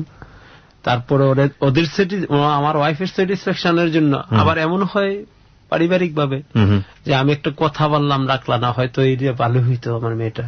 ওকে, মানে আপনি পারিবারিক যাতে কোনো কোন্দল না হয় এবং ভবিষ্যতে যাতে কোনো কোন্দল না হয়, কথা না আসে, এই কারণে আপনি এই জিনিসগুলো করেছেন। কিন্তু আপনাদের এখন কি মনে হয় যে আপনারা ভুল সিদ্ধান্ত নিয়েছিলেন এই জিনিসটা করার পরে? ওই জিনিসটা দেখা গেছে যে ওইখানে কিছু কিছু লোকের প্রলোভনচনা, দেশের মানুষ এটা করলে ভালো হবে, এই কবিরাজে ভালো হবে। আবার আমার শাশুড়ি ছিল বলছে যে বৃদ্ধ মানুষ, আবার ওইটা লোক সিঙ্গাপুরতে আসছে, ওর একটা এফেক্টেড হয়েছিল, ভালো হয়ে গেছিল। কিন্তু আমি দেখা গেছে যে লাস্টে আমার মেয়ের যে সমস্যাটা, যে আমি এইসবগুলি করার পর লাস্টে অ্যাকচুয়ালি কবিরাজি কিছুই না। তার কতগুলো কবিরাজ দেখিয়েছেন আপনারা টোটাল? এখানে কবিরাজ একজন কবিরাজ। এই কবিরাজে থাকা অবস্থায় আপনারা আরেকটা কবিরাজের কাছে গিয়েছিলেন পাশাপাশি, যেটা আপনি সম্ভবত ও করছিল, করার পর করছিল যে আমি ছিলাম না, করার পর তারপরে দেখলাম যে এদের কোনো উন্নতি চলছে না। জিন ঠিন নিয়ে আসার একটা ব্যবস্থাও করেছেন আপনারা? ওটা ইয়ে করছিল ওদের। এই যুগে বসবাস করে যেখানে সচেতন মানুষ আমরা সবাই এই ধরনের ট্রিটমেন্টের মধ্যে যাওয়া, এবং এই মেয়েটা আপনারাই ভালো চাইবেন যেহেতু আপনাদের সন্তান, তার ফিউচারটাকে অন্ধকারের দিকে ঠেলে দেওয়া, এরকম একটা সিদ্ধান্ত আপনারা কেন নিলেন? মানে বিশেষ করে ট্রিটমেন্ট, একটা যেটা হতে পারে যে আপনাদের অর্থনৈতিক অবস্থা খারাপ ছিল, সেটা অন্য বিষয়। আপনারা তো বড় বড় ডাক্তারের কাছেও গিয়েছেন, আপনারা এখানে কিছু ডাক্তারের নাম শুনেছি যাদের কাছে যাওয়া রীতিমতো 1 মাস 1.5 মাস আগে শিডিউল নিতে হয়, 6 মাস আগেও শিডিউল নিতে হয়, এরকম বড় বড় ডাক্তার, তাদের কাছেও আপনারা গিয়েছেন। তো এই সামর্থ্য যেহেতু আপনার বলতে গেলে কি শুধু তাই না, বাংলাদেশের ওর উপর যতগুলি ডাক্তার আছে প্রত্যেকটা ডাক্তারকে আমি ইনফর্ম করছি। এই ডাক্তারের কাছে আপনারা কেন প্রথমে গেলেন না, কেন কবিরাজের কাছে গেলেন? ওই যে আপনি একটা কথা বললাম না, এটা আমি আবার পারিবারিক একটা সমস্যা আছে, আমার ওয়াইফ এর এদিক দিয়ে দুর্বলতা আছে, কিছু হইলে একটা হুজুর এটাকে যে হুজুর পড়া দিলে শেষ হয়ে যাব, মেন্টালি স্যাটিসফ্যাকশন। দ্যাট ইজ ওর কথাটা না শুনলে পরবর্তী যদি কিছু হয় যে আমার মেয়েটা দুনিয়া গেলে ভালো হয়ে যেত, এটা গিয়া মেয়েরও একটা মেন্টালিটি আমার প্রতি সে স্যাটিসফাইড না। কিন্তু লাস্টে আমি এমন পর্যায়ে গেলাম, ছেলেটা ইন্টারমিডিয়েট পরীক্ষা দিবে ফাইনাল ইয়ার, ছেলেটা পরীক্ষা দিবে, লাস্টে আমি বাধ্য হয়ে নিয়ে আসছি এখানে। আইসা আমি পিজিতে দেখাইলাম 1 ঘন্টা দেখার পর উনি ওর প্রত্যেকটা হাত পায়ের গিরা পিঠ পর্যন্ত হাতে কোনখানে কি প্রবলেম আছে, কোন বোনের সমস্যা আছে, 1 ঘন্টা উনি দেখা পরে উনি কাগজ আছে রেফার করলো ডাক্তার প্রফেসর দেখার পরেই উনি বলল যে পিঠে একটা টিউমার আছে সিরিয়াস। উনি ওটা বলেছেন, আপনার মেয়েটা আমি পুরো গল্পটাই শুনেছি। দ্য থিং ইজ দ্যাট প্রত্যেকেই এরপরে ফেল হয়েছে, প্রত্যেক ডক্টরই, এবং ইন্ডিয়াতেও গিয়েছেন আপনারা, সেখানেও আমরা শুনেছি কোনো গ্যারান্টি দেয়নি। এখন কথা হচ্ছে যে একবারে ওকে যে সময়টাতে মাসখানেক আপনারা কবিরাজের কাছে রাখলেন, ওই প্রাথমিক পর্যায়ে আপনারা যদি এলোপ্যাথিক ডোজটা যদি কমপ্লিট না করতেন তাহলেও তো একটা কথা, কমপ্লিট করেনি মাসখানে নিয়ে গেছেন। 15 দিন ইউজের পর কোনো পরিবর্তন আসে নাই এলোপ্যাথিকে। 15 দিন ইজ নট এনাফ টাইম। আমি যেটা বোঝাতে চাচ্ছি সেটা হচ্ছে যে প্রথম কথা হচ্ছে কবিরাজি ট্রিটমেন্টের জায়গাতে আমি এত বড় জিনিস নিয়ে আমি কবিরাজি ট্রিটমেন্টে কেন যাব, যেখানে কোনো বৈজ্ঞানিক আমাদের একটা মিস্টেক হয়ে গেছে, তাই না? এটা একটা বিশাল বড় ভুল ছিল আপনাদের। তারপরেও আপনার আমি ওর কবিরাজি ট্রিটমেন্ট চলাকালীন ওর কাগজপত্র নিয়ে আমি গেছি, যেমন আমি ইয়াতে গেছি, আমি এরকম তথ্য পেয়েছি ওর কাছ থেকে যে ওর ডিসেন্ট্রি হয়েছে, সেইখানেও এলোপ্যাথিক ওষুধগুলো স্টপ করে দিতে বলেছে কবিরাজ।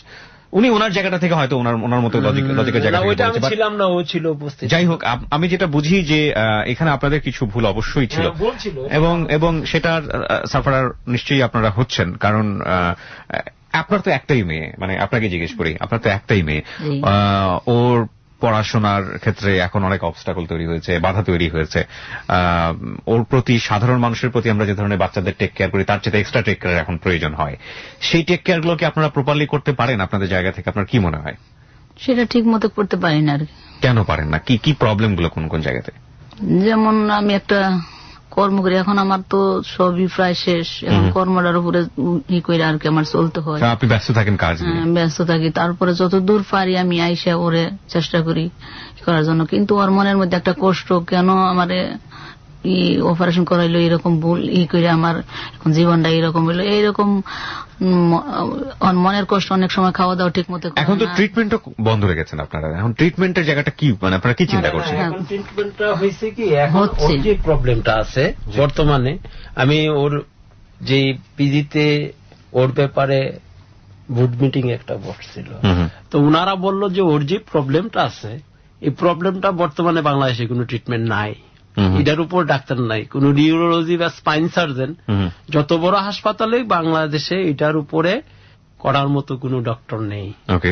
এখন ওনারা 2টা ইন্ডিয়ান ডাক্তারের ঠিকানা দিছিল, পরবর্তীতে আমি যে ইন্ডিয়ান ডক্টরের কাছে গেছিলাম উনিও ক্লিয়ার কাট বলে এসেছে যে এটা 10% সম্ভাবনা, কিন্তু তার একটা অ্যাডভান্টেজ আছে, তার পায়ে অনুভূতি আছে, আর যে স্পাইনাল কর্ডে যে টিউমারটা হচ্ছে একটা বুন টিউমার, হয়তো তার বাইকুর চক্রের টিউমারটা স্পাইনাল কর্ডের ভিতর দিয়ে গজায় গেছে, গজায় এটা স্পাইন লেভেল আছে, কিন্তু এটা কিন্তু বাড়তেছে না, এবং এটার মধ্যে কোনো ক্যান্সার জন্ম ইন করতে পারে না, এটা পাথরের চেয়ে আরো শক্ত।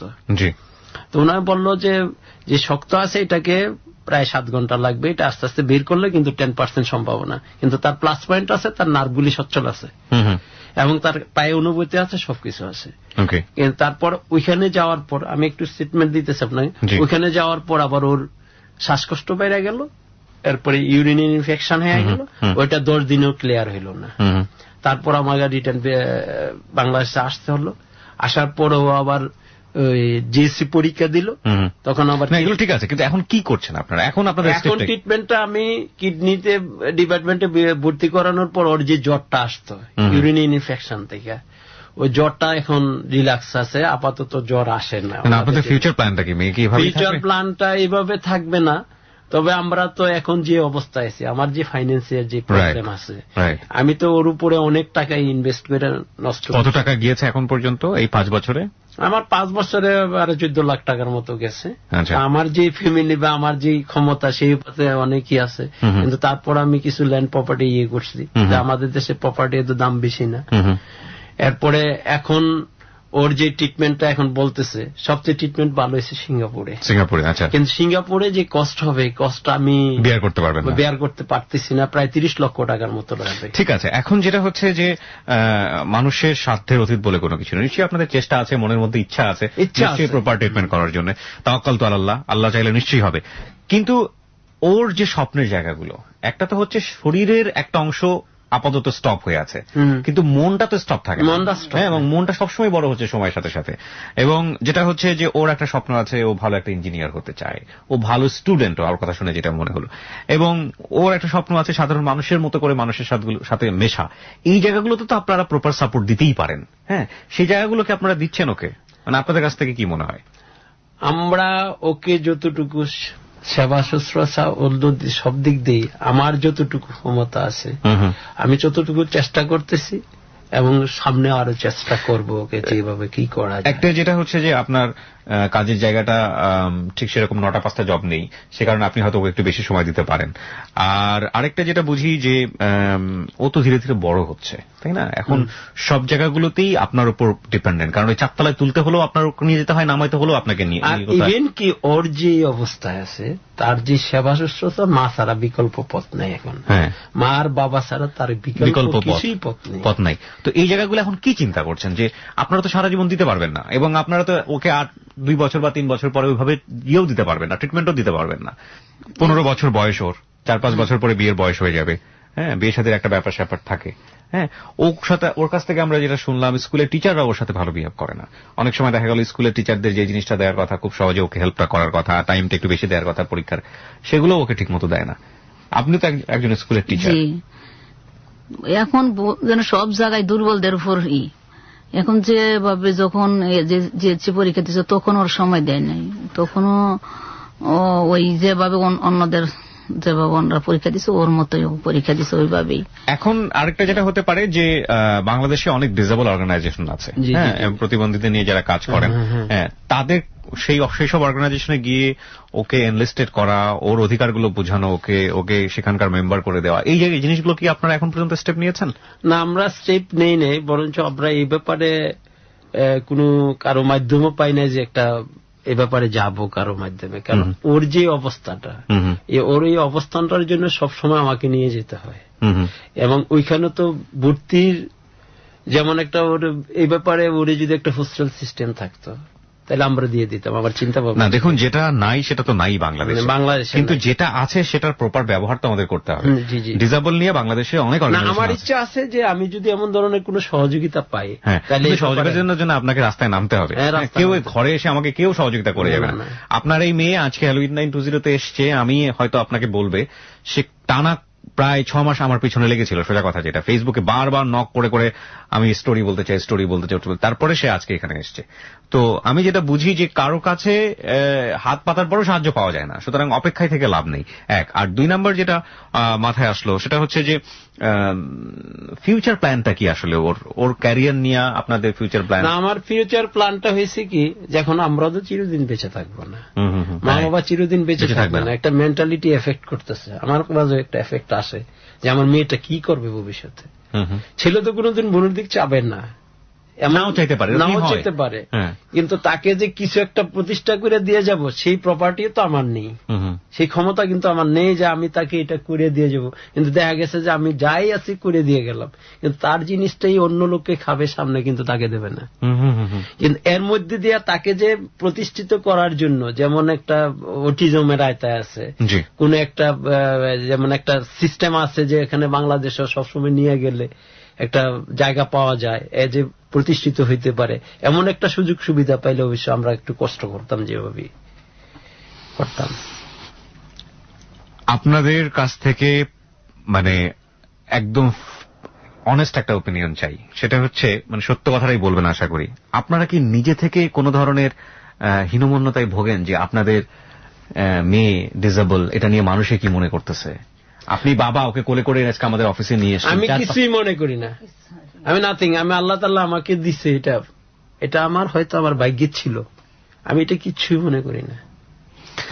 That is the best thing of this story. আমরা এইটাই হচ্ছে আজকের লাইন, শেষ লাইন, যেটা আমরা বেস্ট পেয়েছি। বাকি সবকিছুই হতাশার। বাবা মার কাছে সন্তান সবসময়ই সন্তান, সে যে অবস্থায় থাকুক না কেন। এবং এই ভালোবাসার জায়গাটা থেকে নিশ্চয়ই উপরওয়ালা আমাদের যে শারমিন, তার প্রতি সহায় হবেন। কিন্তু একটা জায়গা আজকে আমাদের নক করার মতো, সেটা হলো যে ভুল ট্রিটমেন্ট। আমরা অনেক বেশি ভালোবাসি আমাদের সন্তানদেরকে, কিন্তু মাথায় রাখতে হবে সেটা যে কোনো ভাবেই হোক না কেন, কারোর প্রতি রেসপেক্ট দেখাতে গিয়ে হোক, বা যেটার কেউ মন খারাপ করবে, একটা পারিবারিক অনটন তৈরি হবে, বা অন্য কোনো সমস্যা তৈরি হবে, এই সব কথা মাথায় রেখে আমরা যেন বড় কোনো ভুল না করে বসি, কারণ কোনো ভুল পুরো জীবনটাকেই শেষ করে দিতে পারে। প্রিয় শ্রোতা, আমরা এন্ড অফ দ্য লাইনে আছি। আমাদের এই যে আজকের যে জীবনের গল্প, 15 বছরের কিশোরী শারমিনের জীবনের গল্প, সেই জীবনের গল্প যেন আমাদের এই চোখটাকে খুলে দেয় যে আমরা আমাদের সন্তানদের বা আমাদের যারা আত্মীয় স্বজন আছে তাদের প্রতি যে ধরনের প্রপার ট্রিটমেন্ট হওয়া উচিত, সেই প্রপার ট্রিটমেন্টের রাস্তাতেই যেন আমরা হাঁটি।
ওকে, তোমার কি কিছু বলার আছে আমাদের শ্রোতাদেরকে? তুমি কিছু বলতে চাও, বলো। আমার যেটাই, আমি হাঁটতে চাই, আগের মতো হাঁটতে চাই, দৌড়াতে চাই। তো চিকিৎসকরা যেহেতু আমাকে বলছে যে এখন সম্ভাবনা আছে এটার চিকিৎসা ইন্ডিয়াতে বা সিঙ্গাপুরে, তা আমি এটা করতে চাই, কিন্তু আমার পক্ষে আর্থিক সমস্যা হচ্ছে, তা আমি পারতেছি না।